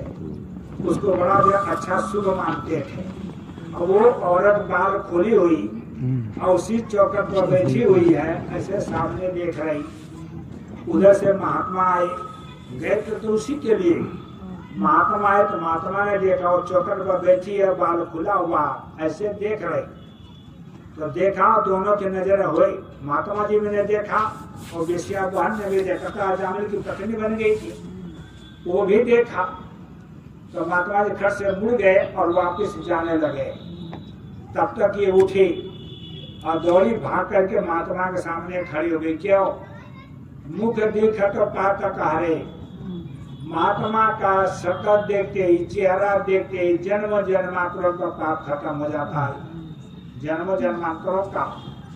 कभी आप ये मत सोच लेना, कितने बार दर्शन करते हैं, सत्संग सुनते हैं, सेवा करते हैं, हमारा धुलता होगा कहने देवता धुला हुआ है, बशर्ते कि हम आगे अपने कर्म के न बनने दें। इस पर हमको ध्यान देने की जरूरत है। पिछड़ा तो मिलते ही मैंने साफ कर दिया, अब इन्हें सिया कट कर देंगे, हमको आगे नहीं बनने देना है। इस पर हमको विचार करें, इसको सोचो, जो पिछड़ा जो हुआ आगे नहीं बनना है। मुख देखत पात खड़े परसत कर्म बिनाए। असरत हाथ रख दिया, आपने बाबा जी का पैर छू लिया, सेवा देते समय हाथ टच हो गया, उतरने से आपके अच्छे बुरे दोनों कर्म खत्म हो जाते हैं। उसने जो है पेशिया बहन ने, अजामिल की पत्नी ने महात्मा को देखा तो मुख देखकर ताकत हरी, उसका पाप खत्म हुआ। तब दौड़ कर गई, आगे जाकर खड़ी हो गई। कहा, बाबा जी यहाँ तक आई गए हो तो चलो गिलास पानी पी करके चले जाओ, पहले पानी पी लो, देखो कैसे भाग्य बढ़ता है। भाग करके गई तो गए तो उसी दिन महात्मा जी लौट कर चले आए, चारपाई डाल दिया और बैठा दिया, पानी उन्हें पिलाया। पानी पिलाने के बाद तब महात्मा जी ने पूछा, तुम्हारा पति अजामिल कहाँ गया है? अजामिल गया था, शाम के समय था जानवर मारने जंगल में, और उद्देश्य में कह दिया हमारे पति जंगल में मंदिर है, मंदिर में पूजा करने गए हैं, गया था जानवर मारने। महात्मा जी मुस्कुरा के रह गए। लोग हमारे सामने भी झूठ बोल देते हैं, हम लोग इनके सामने भी झूठ बोलते हैं, पीछे से तो बोलते ही बोलते हैं, महात्मा के सामने झूठ बोले कहते कि जानते नहीं है, लेकिन महात्मा ऐसा शीशा होता कि सामने खड़े हो गए तो जितने एक जितनी नारियां हैं 72,000 नारियां बताते कैसे इसमें रक्त दौड़ रहा, क्या उसमें चल रहा, सब महात्मा के शीशे में आ जाते हैं। इनसे कुछ बचा हुआ कुछ नहीं बचा है, सब गुरु जानता है। सब जब माँ होती है बच्चे का सब जानते हैं, माँ के सामने बच्चा हमेशा नंगा ही रहता, माँ तो माँ ही। उसी तरह से हम लोग उनके सामने एकदम से अनिल कर्मों से नंगे पड़े हुए, नंगे कर्मों से एक एक कर्म को गुरु जानता है, लेकिन गुरु कहता नहीं है, अगर कह दे तब छोड़कर भाग जाएंगे, रुकेंगे नहीं साहब, भाग जाएंगे छोड़कर के। अब उन्होंने मुस्करा कर रह गए, कहा से उसको बुला लाओ, तो महात्मा से बात किया था, पानी पिला कर भाग्य बढ़ा। घर में गई, पैसा दिया और पैसा लेकर भगवी पहले बाजार गई, दुकान पर गेरुआ वस्त्र और चंदन टीका और नकली बाल और नकली दाढ़ी फटाफट खरीद करके और जंगल की तरफ भगी। तो उधर से अजामिल हिरन मार करके ऐसे कंधे पर रखा हुआ, दोनों तरफ खून टपक रहा और लेके चला आ रहा। तो जितना कहती तो उतना वो करता था अजामिल, कहा इसको उतारो, तो हिरन को पकड़ लिया, कहा चलो तालाब में स्नान करो, वहाँ स्नान करवाया और बैठाया, अपने हाथों से चंदन टीका गेरुआ वस्त्र सब कपड़ा उतार के गेरुआ वस्त्र पहनाया, नकली दाढ़ी नकली बाल लगाया और लगाते कहा देखो दरबारी पर महात्मा आए हैं, कुछ पूछेंगे तो बोलना नहीं, पूछेंगे तो हम मैं बोलूंगे तुम चुप रहना, कुछ मत बोलना। साधु बना करके अजामिल को ले जाकर सामने खड़ा कराया, तो प्रणाम करो। तो अजामिल बाबा जी को प्रणाम किया, तो बाबा जी ने पूछा कहाँ गए थे, और तो जान ही रहे कहाँ गए थे, तो चुप। तब तक झट छना बोलती है, बाबा जी ने कहा था ना ये पुजेरी है, मंदिर में पूजा करने गए थे। तो महात्मा जी मुस्कुरा कर लगे, हम जानते हैं कितने बड़े पुजेरी हैं, लेकिन रह गए। वहीं रात को रुका, भोजन में किया और रात भर चर्चा चली, और चढ़ने के बाद सुबह उठे तो जाने लगे। तो दोनों पति पत्नी हाथ जोड़कर खड़े हो गए, कहले कि बाबा जी महात्मा जी हमारे घर पर रहे, रात को रुके, सत्संग भी हुआ, भोजन में किए हैं, हम लोग का उद्धार कैसे होगा? आज तक हम लोगों ने बाबा जी से कभी नहीं पूछा कि बाबा जी हमारा उद्धार कैसे होगा। ऐसे भी इशारा मेरे दिखाते बाबा, ऐसे भी करते तो महात्मा समझ जाते क्या कर रहा। हम लोग मकान दे दो, दुकान दे दो, बच्चे की शादी करा दो, बिजनेस व्यापार लगवा दो, हमारा बच्चा जो है अच्छे नंबरों से पास हो जाए, बीमारी चली जाए, इसको कौन पूछता है? कोई नहीं। कभी इशारे से भी हम लोग बाबा जी के सामने ऐसे नहीं किया होगा। अरे ऐसे कभी करने में क्या लगता है, मुंह से ना बोलो, ऐसे तो कर सकते हो गुरु जी के सामने, लेकिन कब करोगे? जब करने पर चलते होगे तब, कहीं अड़चन आती होगी तब, तो चलते ही नहीं हो तो पूछोगे क्या? सबसे बड़ी बात तो ये है, जब चलेंगे तब तो पूछेंगे, चलते ही नहीं है तब तो हमारा उद्धार कैसे होगा? तो महात्मा इतनी बातों से खुश हो गए, बोले पूछने मात्र से और खुश हो गए। और खुश होकर क्या कहते हैं कि है प्रसन्न, बोले हरिदासा तुम अपनीता पुत्र निवास। बनता कहते स्त्री, तुम्हारी स्त्री के पेट में बालक होने वाला है। अब दोनों अपने मन थे, दोनों को पहला महीना था, तो तुम्हारी स्त्री के पेट में बच्चा होने वाला लड़का होगा। और कहा कि अब की बेर जन्म जो पाए राखो नाम नारायण ताहि। जो लड़का जन्म लेगा तो लड़के का नाम नारायण रख देना। जो महात्मा कितने कर्मों को आसानी से काट देते, चिटके बजाते हुए देने लगती है। कैसे महापुरुष कर्म को काटते हैं, अपने लड़के का नाम नारायण रख देना। और नारायण जो राखो नाम तो नहीं जई हो जम के धाम। अगर लड़के का नाम नारायण रख दिया तो तुमको जो है नरकों में नहीं जाना पड़ेगा। देखिए कितना आसान तरीका, कुछ नहीं बताया। गधे को लड़के का नाम नारायण रख देना, बहुत बड़ा रहस्य इसमें छिपा हुआ है। और लड़के का नाम नारायण रखेंगे तो बार बार नारायण का नाम आएगा कि नहीं आएगा। नारायण पढ़ लो, नारायण पानी पी लो, खाना खा लो, ये काम करो नारायण, ये काम करो, बार बार नारायण नारायण नारायण। कितना उस भगवान का नाम आ रहा है, आप तो जानते ही हो। न जाने किस देश में वो नारायण मिल जाए। कोई नारायण तो इसे मानो मंदिर में मिलता है, किसी देश में आ जाएगा आपको मिलने के लिए। जो पहले के लोग थे, थोड़ी बात आप याद आ गया, आपको बता दूं।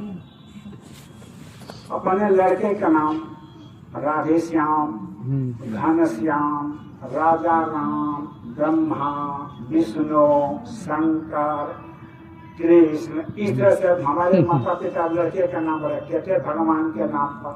छोटे में अपनी बात बता दूं, हमारी माँ के 3 लड़की, बड़े लड़का भी हमारे बड़े भाई ने जन्म दिया तो माँ ने राम रखा पुरुषोत्तम राम, उसका नाम। दूसरा भाई जन्म दिया मेरे माँ ने नाम रखा शिव राम। मेरा जन्म हुआ तो मेरी माँ ने नाम रखा सिया राम।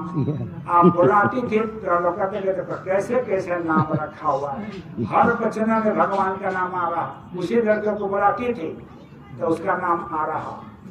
लेकिन इस अब जो पीढ़ी चल रही है हमारी पीढ़ी, अब हम सोचे समझ हम क्या क्या हम नाम रखते हैं। हम आपको जो नाम बता देते हैं, चिंटू, पिंटू, मिंटू, टिंकू, डंकी, मंकी, सन्नी, पन्नी, अठन्नी, चवन्नी। ये हमारा लड़कों का नाम। कोई भगवान का नाम है? कोई भगवान का नाम नहीं है।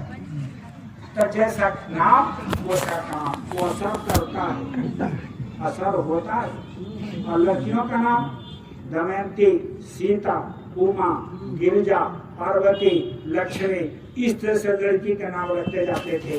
आज हम लड़कियों का नाम रखते हैं, पोता पोतियों का, लड़कियों का या अंगुलियों का नाम रखते हैं। अनुष्का, तनुष्का, मलिष्का, घनिष्का, कनिष्का, ये कौन से देवी का नाम है? इसमें कोई देवी देवता का नाम हुआ, अंगुलियों का नाम रखते चले जाए। तन्नो मन्नो नाम रखते हैं, तो जैसा नाम वैसा काम। उन्होंने महात्मा जी ने कहा अपने लड़के का नाम नारायण रख देना, कोई निशाना था, लक्ष्य था। कहा महात्मा बोल कर चले गए। तो उन्होंने कहा कि कैसे महात्मा को सच्चा माने, हमको खुद नहीं पता कि हमारे देश में सच्चा आने वाला है। आज जब बात आगे बढ़ी, जब पता लगा बच्चा आने वाला है, तो दोनों पति पत्नी ने फैसला किया कि अगर लड़का होगा तो महात्मा सच्चा, और लड़की हो जाएगी तो महात्मा झूठा। महात्मा बोला कि लड़का होगा। अब 9 महीने इंतजार किए, कोई बातचीत नहीं, कोई महात्मा का ध्यान ख्याल नहीं। 9 महीना 10 दिन में जब लड़का जन्म लिया, कहा महात्मा सच्चा, और लड़के का नाम नारायण रखा। और नारायण नारायण नारायण, ये पानी पी लो, खाना खा लो, पढ़ने चले जाओ, बार बार नारायण नारायण, वो तो महात्मा का निशाना था।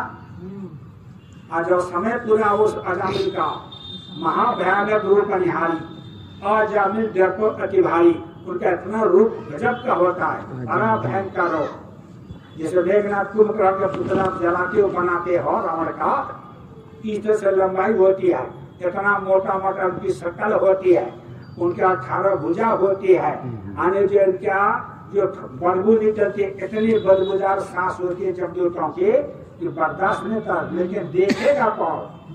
कोई देख नहीं पाता है।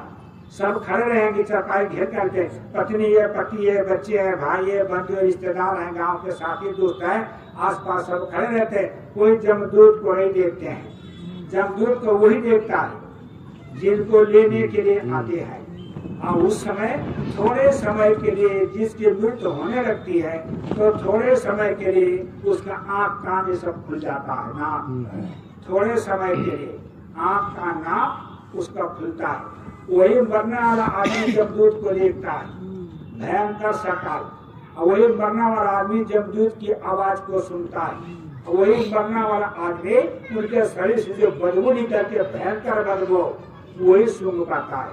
क्योंकि थोड़े समय के लिए आंख नाक कान प्रार्थना की तरह से खोला जाता है।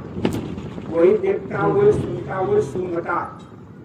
आज जब बड़ा बड़ा भयंकर हुआ, आज जब दूध उसको बढ़ेगा, वो गया, उड़ गया, वो तो गौ गाँव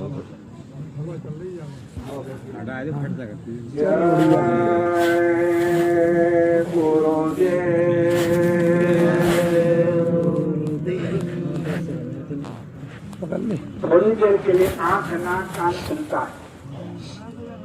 और उसी समय जब खड़े होते हैं तो वो जो आकर के मारते कूदते, मार मार के शरीर से जीवात्मा को निकालते हैं।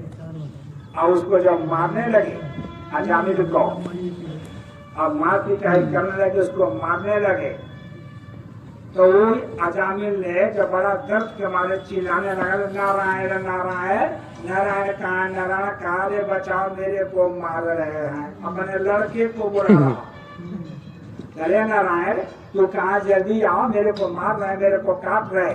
तब उधर क्या उस नारायण का संग हो गया। मरते समय से जो है, मरते समय आती है रामायण की चौपा, इसमें पढ़ करके देखो आप कि जनमा जनमा मुनि जतन करानी अंतराम कहियाम करना है। लास्ट में राम कहना लोग भूल जाते हैं। वही जो है नारायण जो मरने लगा अजामिल, तो लड़के को याद किया कि बहुत मेरे को मारे, नारायण तू कहाँ, नारायण जल्दी आओ, नारायण जल्दी आओ। तो ये नारायण तो नहीं आया, उस नारायण का संग हो गया। अगर उस नारायण का संग हो तो मोर नाम जो जग में रहे ताको कष्ट जब किन कर दे। अरे मेरा जो नाम ले रहा संसार, उसको जमदूत कैसे मारेंगे? वो तो मेरा नाम ले रहा और फिर मरते समय तो उसको जमदूत कैसे मारेंगे? तो वो जो नारायण ने अपने पार्षदों को भेजा कि जाओ जल्दी बचाओ। वो आए तो जमदूत हट गए, उनको देखते पार्षदों को, भगवान के दूतों को, जमदूत हट गए। उन्होंने उसको पकड़ा और विमान में बैठा दिया।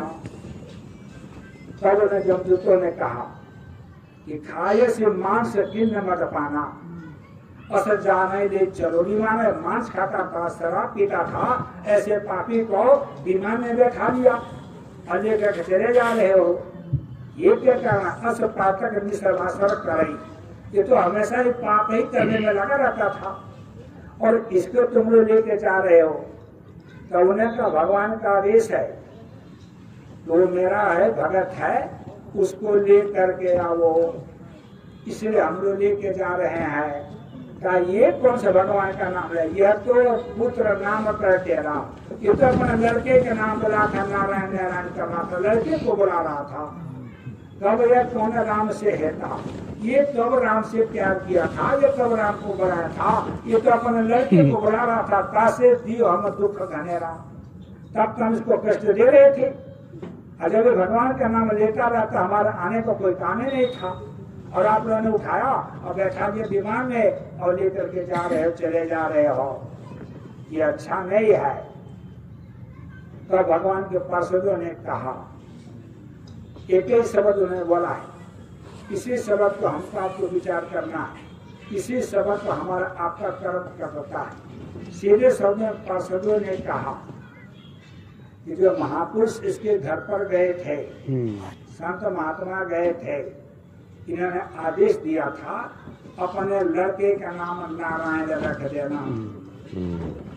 इतने आदेश का पालन किया है, अपने लड़के के नाम नारायण रख दिया। देखो गुरु कहते किसको है? गुरु चुटकी बजाते कर्मों को काटता है। कर दिया लड़के के नाम नारायण रख देना, बोला कुछ ने कर दिया लड़के के नाम नारायण रख देना। गुरु का हर आदेश में हम लोगों का भला छिपा होता है। सीधे शब्दों में पीले शब्दों से कहा कि जो इसके दरवाजे पर महापुरुष महात्मा आए थे, कल उपदेश संत दियो नामा, तासे भयो भक्त यारामा। संत आए थे, उपदेश किए थे, अब महात्मा ने इस नाम को बता गए थे कि अपने लड़के का नाम नारायण रख देना। कहे गढ़ हरिजन जो कह गए, वो जो महात्मा कह गए थे ताका वचन मानिए ले, वो इसने गुरु के वचनों का पालन किया है, इसलिए भगवान का भगत है। इसको हम ले करके जाएंगे। और हम कर्मों से कटवाना चाहते, कर्मों से बचना चाहते, जो समय खराब आ रहा, एक ही रास्ता है आदेश का पालन, और कोई रास्ता नहीं है। एक ही रास्ता है। बचना चाहते हैं तो हम बच सकते हैं। अभी बाबा जी ने साफ शब्द में कहा कि हमारी बातों को लोगों तक तुम पहुंचा नहीं पा रहे, हम इससे दुखी है। हमारी बातों को पहुंचाओ, नहीं तो बहुत मरेंगे। यहाँ तक है सत्संगी भी मरेंगे, कल परसों बड़ा सत्संगी भी मरेंगे। तो सत्य आदि कार्य करो। ये भी क्या हुआ, ये गुलाबी कपड़ा जो देख लेगा उसका बचाव हो जाएगा। तो गुलाबी कपड़ा तो और लोग पहनते हैं, और आदमी जो है मुसलमान भाई पहनते हैं, हिंदू भी पहनते हैं गुलाबी कपड़ा। तो गुलाबी कपड़ा देखने से उनका भला हो जाएगा, उनको देखेंगे तो। बाबा जी ने आपका नाम लेकर के बोला, लेकिन इसमें पावर शक्ति कैसे आएगी? गरुड़ प्रदेश संत दियोनामा, जो उस पर चलोगे, नाम का अपना जागृत करोगे, गुरु को बुलाओगे, आदेश का पालन करोगे, सेवा करोगे, वही पावर आपके अंदर बाबा जी देना चाहते हैं। ये बेताब है कि अपनी शक्ति, अपनी पावर मेरे बच्चों में उतार दो, लेकिन देने का रास्ता अलग होता है। हम चाहे कि सीधे साधे इसे ले ले, ऐसे तो कोई भी ले ले, लेकिन वो चीज जो बाबा जी देना चाहते हैं वो हमेशा आपके पास में पड़ी रहे, आपका भला हो, दूसरे को उससे भला हो जाए। उसके लिए बाबा जी ने कोई रास्ता तो निकाला कि रास्ते पर आओगे तो मैं तुमको दे दूंगा। सबको मिल जाएगा, सबको मिल जाएगा तो उसको कोई महत्व रहेगा? कोई महत्व नहीं रहेगा। इसलिए कुछ लोगों को बाबा जी ने अपने सांचे में ढाल करके अपनी पावर शक्ति को उतारना चाहते हैं, और उसमें से इसमें कोई भी हो सकता है, कोई नाम नहीं लिखा, इसमें से कोई भी हो सकता है, किसी को भी मिल सकता है, वो पावर कोई भी प्राप्त कर सकता है। लेकिन उस रास्ते पर चलना होगा, भजन करना होगा, लोगों से करवाना होगा, नाम धनी बोलना होगा, लोगों से बुलवाना, इसीलिए बचाव होगा। और आप आधी तूफान बीमारी पश्चिम से आ रही है, राजस्थान की तरफ से, ये भी बता दिया है। राजस्थान की तरफ से आ रही है, भारत में भी आ रही है, और थम जाएगी। कितने देर तक खत्म हो जाएंगे, नाम निशान खत्म हो जाएगा। यानी कि समझ लो बड़ा भयंकर समय, लाशों पर लाशों का होना नजारा सुनते जाना, संदेशा हमारा मन से बोल रहे हैं। अब नहीं मानेंगे, जे गुरुदेव नाम लोगों तक हम नहीं पहुंचाएंगे तो कैसे लोगों का बचाव होगा? नहीं बचाव हो सकता। इसीलिए जय गुरुदेव महामंत्र को, नाम ध्वनि को, यही एक कलयुग में जीवों को बचाने का यही एक जो मंत्र निकला है, जय गुरुदेव नाम ध्वनि, उसको लोग बोलने लग जाएंगे तो लोगों का बचाव हो जाएगा। जब तो जय गुरुदेव नाम में पावर देखी जाएगी, जय गुरुदेव नाम में शक्ति कैसे मानी जाएगी? लोगों का बचाव होगा, लोगों का रक्षा होगा, तब मानी जाएगी। इसलिए आपको सभी लोगों का हमारा कर्तव्य बनता है कि अपना नाते रिश्तेदार को, जान पहचान वाले को, पड़ोसी वाले को फोन से धीरे धीरे धीरे धीरे सबको अवगत करा दिया जाए, बता दिया जाए। नाम धन्य बोलते रहो, नाम धन्य बोलते रहो, मान जाएंगे तो ठीक हो जाएगा। लेकिन सीधे शब्दों में कहा, चारों जुग श्री सागंग पानी, साची करी आये जन्मानी। वो जो प्रभु है चारों जुग की है कि महापुरुष की बातें सत्य होती है, उसकी बातें नहीं चलती उस प्रभु की। सतगुरु जो होता है, जो गुरु बन करके आता है, वो गुरु की बातें जो चारों जुग श्री सागंग पानी, सांची कार्य जन्मानी अपने वाणी को महात्मा के द्वारा सत्य वही करता है।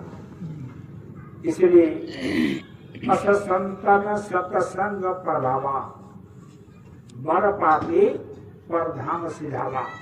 कभी नाम ध्यान नहीं जपा, कभी स्मरण नहीं किया, कभी संत सेवा नहीं किया, तो महात्मा गए रास्ता बता दिया इसको तुम कर देना, लड़के का नाम नारायण रख देना, इतने बात को माना था। इसमें कुछ है? लड़के का नाम नारायण रख देंगे इसमें कुछ है?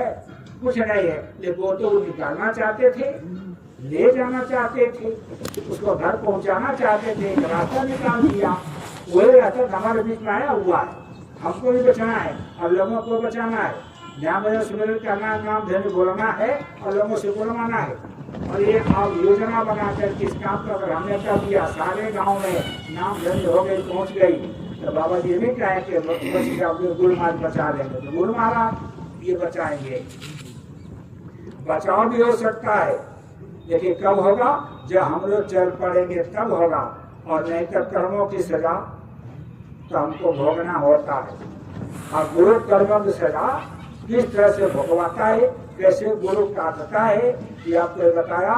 इस तरह से गुरु हमारे कर्मों की सजा को काटता है। गुरु रामदास जी थे, वो सफल करते थे, और जो है शिवाजी उनके ही शिष्य थे। शिवाजी राजा थे और बड़े जो है गुस्सा वाले थे, क्रोधी थे शिवाजी। गुरु रामदास जी, उनके पास एक भोला नाम का आदमी, सीधा साधा भोला, उनके यहाँ चला गया। तो देखने में तो भोला वाला था, क्योंकि पिछले हम का कर्म कैसा है क्या पता, किसको क्या लिखा। चला गया, गुरु ने उसको रास्ता बता दिया, कहते भोला की नहीं राजा, आश्रम पर रख लिया। सीधा साधा आदमी जो गुरु कहते वो करता रहा, बाकी कुछ मतलब नहीं। धीरे धीरे गुरु ने देखा अब कर्म जो है अब सर पर गिरने वाला है। तब गुरु ने कहा कि अगर मैं नहीं काटूंगा तो कौन काटेगा?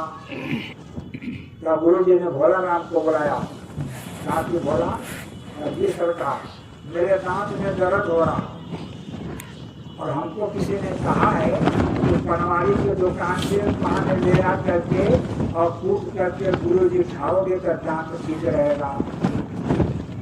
जी सरकार, कहते जी क्या, जाओ पनवाड़ी की दुकान से पान ले आओ, कूट करके देना, खाऊंगा, दांत ठीक हो जाएगा। आइए रोज ड्यूटी कर दिया, सुबह शाम दोपहर पान ले आना, पोखरी में कूट करके देना, मैं खाऊंगा तो मेरा दांत ठीक रहेगा। अब ड्यूटी चालू हो गई। जो पुराने लोग थे इन्होंने देखा कि ये तो गुरु जी का नजदीकियां बढ़ा दी, इसको गुरु जी बहुत मानने लगे, किसी से पान मंगवाते हैं, किसी से खाते हैं। तो धीरे धीरे जिस ओखली में पान कूटता था वो ओखली उठा के तो लोगों ने चोरी से छिपा दी, न ओखली रहेगी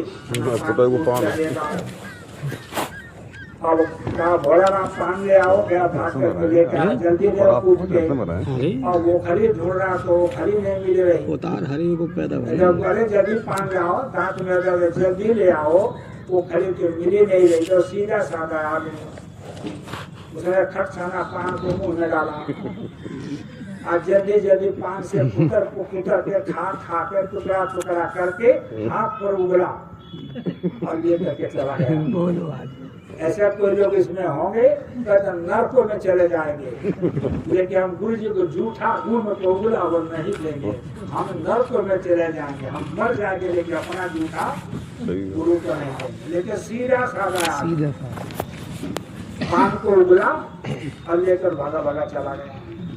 गुरु चुपचाप पान उठाए और मुंह में डाला, अब मुंह में डाल के गुरु मास कहते अरे भोला, ये किस ओखली से पान कूटा है, ये तो बहुत मीठा लग रहा, तुम रोज किसी ओखली से पान कूट के देना। अब वो आदेश होगा, गुरु अनजान थे, गुरु सब जाने थे कि कर्म कैसे कटेगा वो तो गुरु को मालूम है, गुरु कैसे कर्म काट रहा वो तो उनको मालूम है। किसी ओखली में पान कूट कर लाना बहुत मीठा पान लग रहा है, अब छिपा लो वो खड़ी कितना वृक्ष है, इसको अब कौन छिपाएगा? इनके बात बताऊं मैं, सामने की बात, उनके में सत्संग चल रहा था। अरे बाबा जी महाराज, बाबा उमर खान जी महाराज कटोरी लेकर बैठते थे। अब गुरुमा का खांसी आती तो गुरुमा से कटोरी में थूकते थे, ऐसे करते थे तो उसमें थूकते थे, तो बाबा उमर खान जी महाराज कूट कर कटोरी धो करके ला कर फिर बैठ जाते। इसी यूपी में स्थान का समझ है मालूम मेरे को, इसी यूपी में बैठे कर कटोरी लेकर के चंद्राल चौकड़े ने कटोरी पीछे से छिपा ली, उतार ली। अब गुरुमा से खांसी चली, अब बलगम निकला, ये कटोरी ढूंढे, कटोरी मिली नहीं। तब तो गुरु माँ ने ऐसे मुंह घुमा दिया थूकने के लिए, तो फिर बाबा उमर खान जी ये दोनों हाथ ऐसे आगे कर दिया। गुरु माँ ने इसमें थूका, अब उठ करके गए, हाथ धो कर करके बैठ गए, और कटोरी छिपा लोगे, इसको कौन छिपाएगा? सेवा करने वाले के लिए कोई जरूरी है कि सेवा ढूंढना पड़ेगा, सेवा तो उसके पास में रहती है, जब मर्जी सेवा कर ले। सेवा करने की सेवा की कमी है, वो तो ढूंढता रहता, कैसा मौका मिले, कैसा मौका मिले कि मैं सेवा करूं। अब ये सेवा मिल गई, अब इस कटोरी को कौन छिपाएगा? अब रोज भोला राम पान कूट कर देने लगा, और गुरु जी खाने लगे। एक दिन शिवाजी आकर के बैठे, तो पुरोहित राजा थे, तो गुरु जी ने आवाज मारी, अरे भोला राम जल्दी पान ले आओ। भाग के गए पनवाड़ी के यहाँ से, अभी बेचारा जाए रहा पान कूटने के लिए, तब तक जल्दी ले आओ, बहुत दांत में दर्द हो रहा, जल्दी ले आओ। और गया बगल में, मुंह में डाला पान, लगा कुतब नहीं। अरे जल्दी लाओ, कितना देर करा, जल्दी लाओ। तो शिवाजी कहते हैं बड़ा देर करा, गुरु मैं देखता हूँ क्या कर रहा। और शिवाजी ने देखा पान मुंह में डाल रखा, पान को कूट रहा, चबा रहा। और जब भोला राम ने शिवाजी को देखा, तो भोला राम का आज तो हमारा अंतिम दिन है, आज तो मैं गया। ये चोरी चोरी करता रहा, आज ये शिवाजी ने पकड़ लिया, आज तो मैं गया, बचूंगा नहीं। और झट सना पान वैसे लिया, लेके हाथ में से शिवाजी का हाथ पकड़ा, हाथ पहियो रखा, हाथ पर रखा, बोला गुरु जी को दे दो। और शिवाजी की तलवार लटक रही थी, तलवार खींचा, अपना गर्दन काट लिया। क्या उसे मुझे नहीं रहना, शिवाजी छोड़ेगा नहीं तो मैं ही मर जाता हूँ। अपनी गर्दन काट ली, पान हाथ में ऐसे रख दिया और गर्दन काट दिया, गिर गया, 2 टुकड़ा पड़ा है। और शिवाजी ऐसे ही खड़े, और होशाबाजी से मूर्ति बन गए पत्थर का, ऐसे देखा खड़े। वहाँ से गुरु जी आवाज दे रहे हैं, अरे भोला राम पान ले आओ, भोला राम पान ले आओ। तो वो तो खत्म हुआ पड़ा, वो कहाँ से लाएगा? अरे शिवा तू भी गया तो वही रह गया, तू पान लेके आओ। तो शिवाजी तो मूर्ति बने खड़े हैं, वो भी नहीं ले रहे। तब तक अरे तुम क्या कर रहे हो, नहीं आ रहे? अच्छा मैं ही आता हूँ। तो गुरु जी आए, तो कैसे शिवाजी पान लेकर के खड़ा, एकदम से मूर्ति बन गया पत्थर का। जितना जुड़ना बंद है, क्या हो गया, मैं कहाँ से कहाँ आ गया? एक आदमी हमारे वजह से मारा गया, अपने गर्दन काट लिया। इतने गुरु से प्यार करता है, हम तो कुछ नहीं है, गुरु के नाम अपना गर्दन काट दी। हम तक तो नाम के पड़े हुए हैं कि हम गुरु जी के शिष्य हैं, और ये सोच कर तो पागल हो रहे। तब तक गुरु जी आए, अरे शिवा बोल शिवा, इस ओखली का पान खाना चाहिए कि नहीं खाना चाहिए? गुरु सब जानता रहा, ऐसे पान लिया, ले रखे हाथ पर, क्या बोल शिवा, इस ओखली का पान खाना चाहिए कि नहीं खाना चाहिए? जो खले हमारे गर्दन काट रहा, गर्दन अपने बुला दिया, इस ओखली का पान खाना चाहिए कि नहीं खाना चाहिए? और पान उठाया, आप मुंह में डाल दिया और पान खाने लगे। कहाँ थोड़ी जरूरत था, वो तो कर्मों की सजा उसको भुगताना था, और लास्ट दिन था। और जब गर्दन काटा, तब अरे शिवा जल्दी से गर्दन जोड़, सिर उठा करके गर्दन पर चिपकाया। और जब रखा तब गुरु ने भोला राम खड़े हो जाओ, बस भोला राम उठ करके खड़ा हो गया। ऐसे गर्दन टेढ़ी करके खड़ा हुआ, तो भोला राम बोले गुरु महाराज गर्दन टेढ़ी रह गई। तो गुरु ने जोर से डांटा, तू जब मारता था तो तुम देखता था किसकी गर्दन कैसे जा रही है, किसके घर तू गर्दन काटता था, कभी सोचता था जब हमको बदला देना पड़ेगा? और तेरी गर्दन टेढ़ी नहीं रहेगी, पूरा जिंदगी टेढ़ी गर्दन लेकर पड़ा रहेगा। एक और तो तुम्हारा कर्म खत्म होगा, लेकिन ऐसे गर्दन लेकर पड़ा रहेगा पूरा जिंदगी। भोला नाम की गर्दन ऐसे लड़की टेढ़ी होकर तो भोला नाम पूछता रहा। इसको कहते हैं आदेश का पालन। गुरु आदेश पालन करने में इधर उधर मत देखो, सामने जो आगे उसको कर डालो। अगर नियम से देखोगे, नियम से चलेगा तो प्यार नहीं रहा। और आपके घर गुरु जी आगे आपने व्यवस्था बना रखी है, ये खिलाऊंगा, यहाँ बैठाऊंगा, ये करूंगा, वो करूंगा, और उसके तरफ चलोगे तो उसको प्यार नहीं है। गुरु जी कहते या भूल गए क्या खिलाना है, कहाँ बैठाना है, उल्टा काम होने लगा तो आपका गुरु से प्यार है। वो भूल जाओगे प्यार में कि कहाँ बैठाना है, क्या खिलाना है, कहाँ को रखो। वो आदमी बिल्कुल भूल जाता है, पागल टाइप हो जाता, घबरा जाता, क्या करूँ अब क्या करो, उसी का नाम प्यार है। राजस्थान में गए थे, एक बुढ़िया माता थी, तो वहाँ के लोग बड़ा हिंदी में कम जानते हैं, और माताएं बहने अनपढ़, पहले के माताएं बहने बड़ा अनपढ़ होती थी, बोलना बने जानती थी।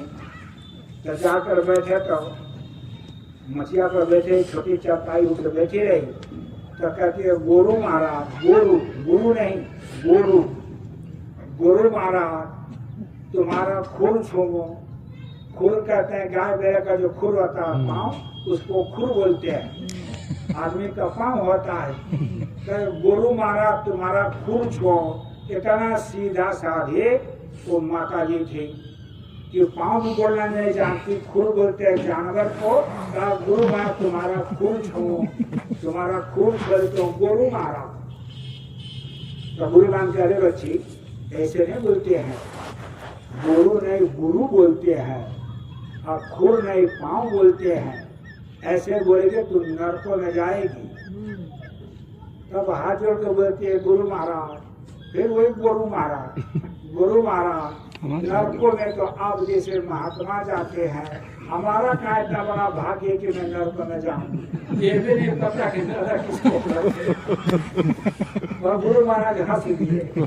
ऐसा कहाँ वो हो गया क्या, उसने वर्णन किया था, उसने नाम मारा जपा था, इतने में गुरु प्रसन्न, गुरु खुश हो गए।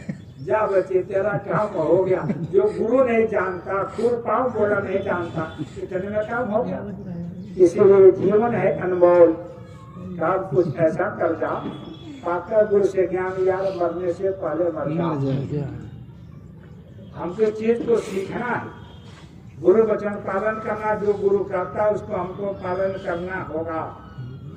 अगर पालन नहीं हुआ तो साफ शब्दों में क्षण भंगुर जीवन की कलिका, कल प्रातः को जाने खिले न खिले।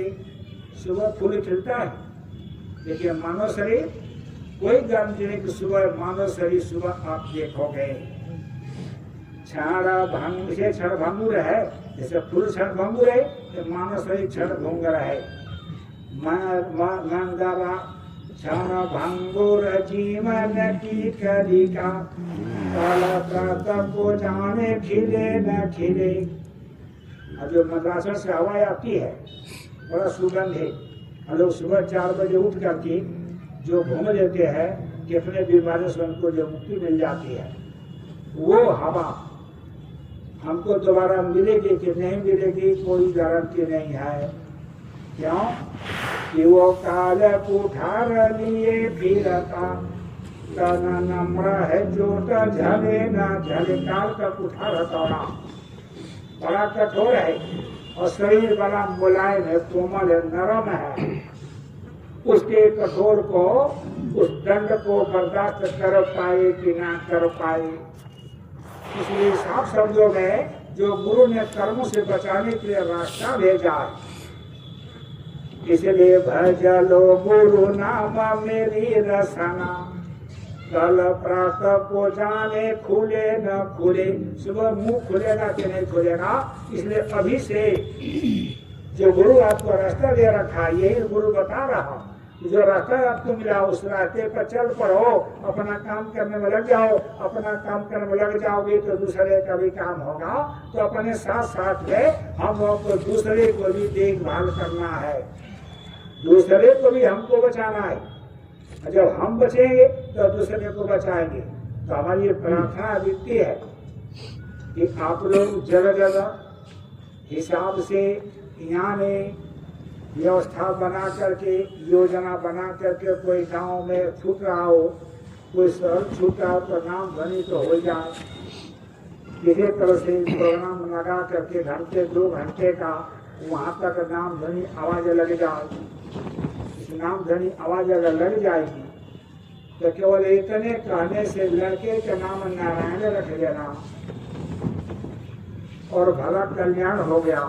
और अब जाके उस मालिक के नाम को घंटा 2 घंटा सुनाओगे, कुछ तो कानों में पड़ेगी, जानकारी होगी। आप बोल करके बता, बिल्कुल शुद्ध आराम आराम से जय गुरुदेव ये शब्द अच्छा निकले कि लोग इसको पकड़ ले। जल्दी में नहीं कि गुरु बोल दिया ऐसा कुछ नहीं, बड़ा आराम से जय गुरुदेव बोल कर सिखाते। कैसे सिखाते बाबा जी? बड़ा प्यार से आपको बोलना, आराम से, सांस टूट जाए तो कोई बात नहीं, लेकिन आराम से खुले शब्दों में आपको बोलना है।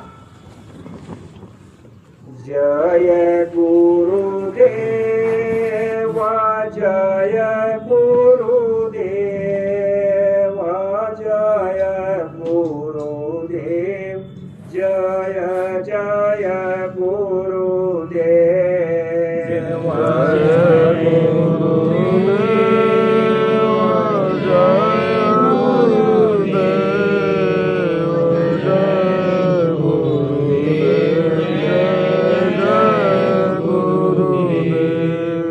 जितने प्यार से स्पष्ट शब्दों में हम बोलेंगे तो लोगों को समझ में कुछ बोल रहे हैं। इसलिए जय गुरुदेव स्पष्ट शब्दों में बताएं, थोड़ा सांस टूट जाए, समझ लग जाए, कोई बात नहीं। लेकिन जय गुरुदेव ये शब्द जो है अच्छा क्लियर साफ सुथरा निकले।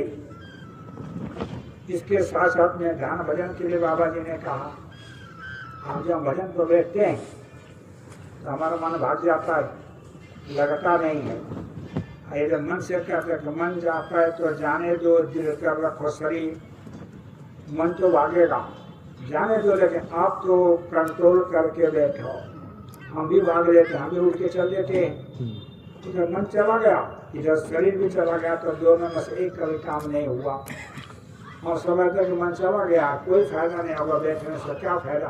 कम से कम एक फायदा तो होता, आदेश का पालन तो होता। बैठे तो रहते, मन भाग गया तो भाग गया, बैठे रहो। आप के उठ के भाग रहे हो, उससे भी आपको लाभ, आपको फायदा मिलेगा। कैसे मिलेगा?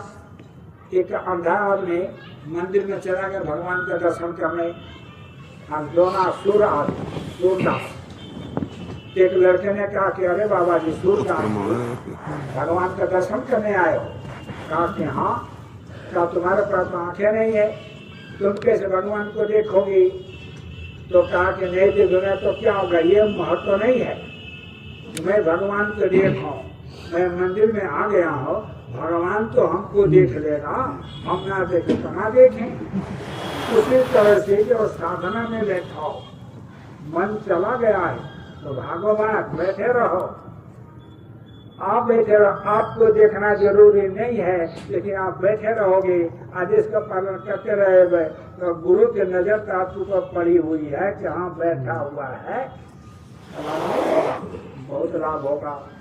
हम लोग उससे भी वंचित हो जाते हैं, उठ के भाग लेते हैं, मन नहीं लगा तो उठ के भाग लेते हैं। ये कहते हैं प्रार्थना करने लग जाओ, एक प्रार्थना सीधे से याद कर लो, नाम ध्वनि बोलने लग जाओ, लेकिन बैठे रहो तो उल्लंघन हो जाता है। ये तो हर जगह से हमको बचाने के इस काम को करने में लगे हुए, हर तरह बचाने रहे। जब सत्संग का समय पूरा होता है तो गुरु आते हैं लेने के लिए, आकर खड़े होकर कहते हैं चलो बच्चा निकलो, तुम्हारा समय पूरा हो गया। तो जब गुरु आता है दिखाने के लिए तो हमारा जो दर्द नहीं होता है। आने जो गुरु के पास में नहीं गए हैं उनको जो जमदूत आते निकालने के लिए तो मार मार के जीवात्मा को शरीर से निकालते हैं तो बड़ा कष्ट होता है। अब गुरु आता कर निकलो बच्चा चलो, तो गुरु लेकर जाते हैं धर्माक्षय कचहरी गए, तो वहां दोनों में काल भगवान या गुरु में बहस होती है। काल भगवान कहता है गुरु महाराज ये तुम्हारे सत्संग में ध्यान भजन सिमरन किया, मन से नहीं किया। अब गुरु मन से बोल रहे, तो मन लगे चाहे ना लगे ध्यान भजन सिमरन करना, भजन बोलना, नाम धनी बोलना, मन लगे चाहे ना लगे करना है। तो किस वक्त के लिए? उसी वक्त के लिए कि आपको बोलना। तो वहां गुरु पूछते काल से ये बताओ मन किसका है? तब काल भगवान कहते हैं कि मन तो हमारा है। तब गुरु कहते हैं कि मन तुम्हारा है, ये सत्संगी हमारा है, हमारे आदेश का पालन किया, ध्यान भजन सिमरन किया, मन से किया कि नहीं किया, हमसे मन से क्या मतलब? मन तो तुम्हारा है। कितनी बड़ी चीज आप समझिएगा, मन तो तुम्हारा है, ये हमारे सत्संगी हमारे आदेश का पालन किया है, मन से किया कि नहीं किया, तो मन तो तुम्हारा, तुम मन को ले लो। एक बच्चा हमारा करके जा रहा हो, अब गुरु काल के हाथ से लेकर के अपन मंडल में चला जाता है। और बोलिए ध्यान भजन सिमरन करना चाहिए कि नहीं करना चाहिए? करना चाहिए।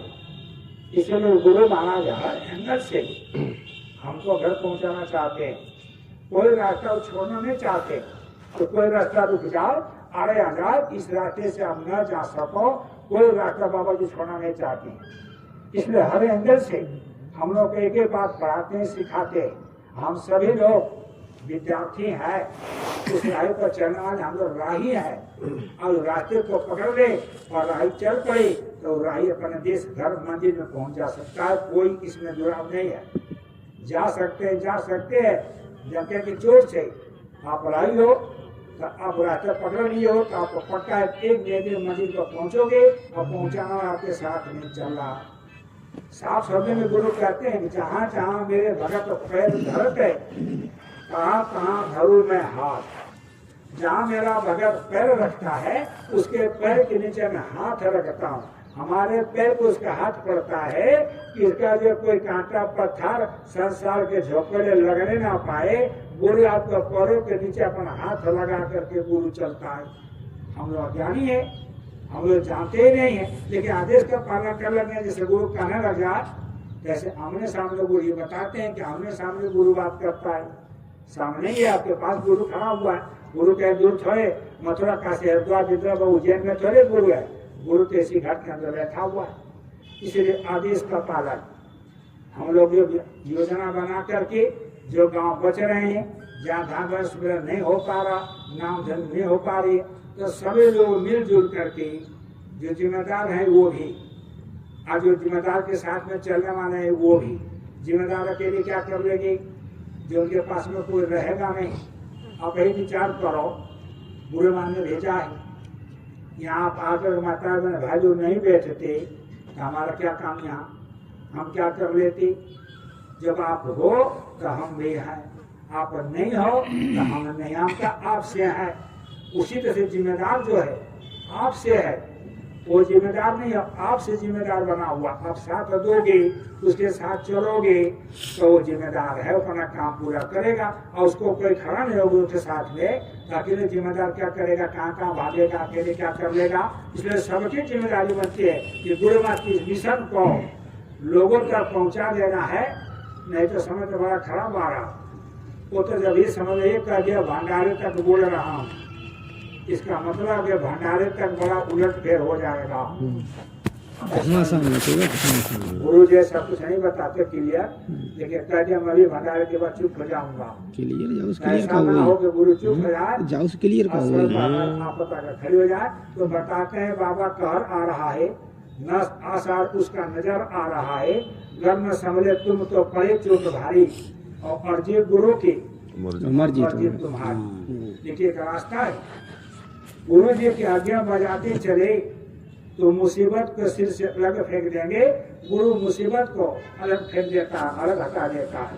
कब हटा देता है? लेकिन गुरु जी की आज्ञा बजाते चले तो आदेश में रहे, चलते रहे, ध्यान स्मरण करते रहे, नाम देव बोलते बुलवाते रहे, तो गुरु की दया हो जाएगी। अब भी कह रहे हैं कि गुरु की दया हो सकती है, तो हम लोग के ऊपर है। हम चाहे इनसे दया ले सकते हैं, और ना चाहे तो दया नहीं ले सकते। अपने ऊपर दया लेने को अपने ऊपर होता है। चाहो आप जितना मुझे दया ले लो। तो जय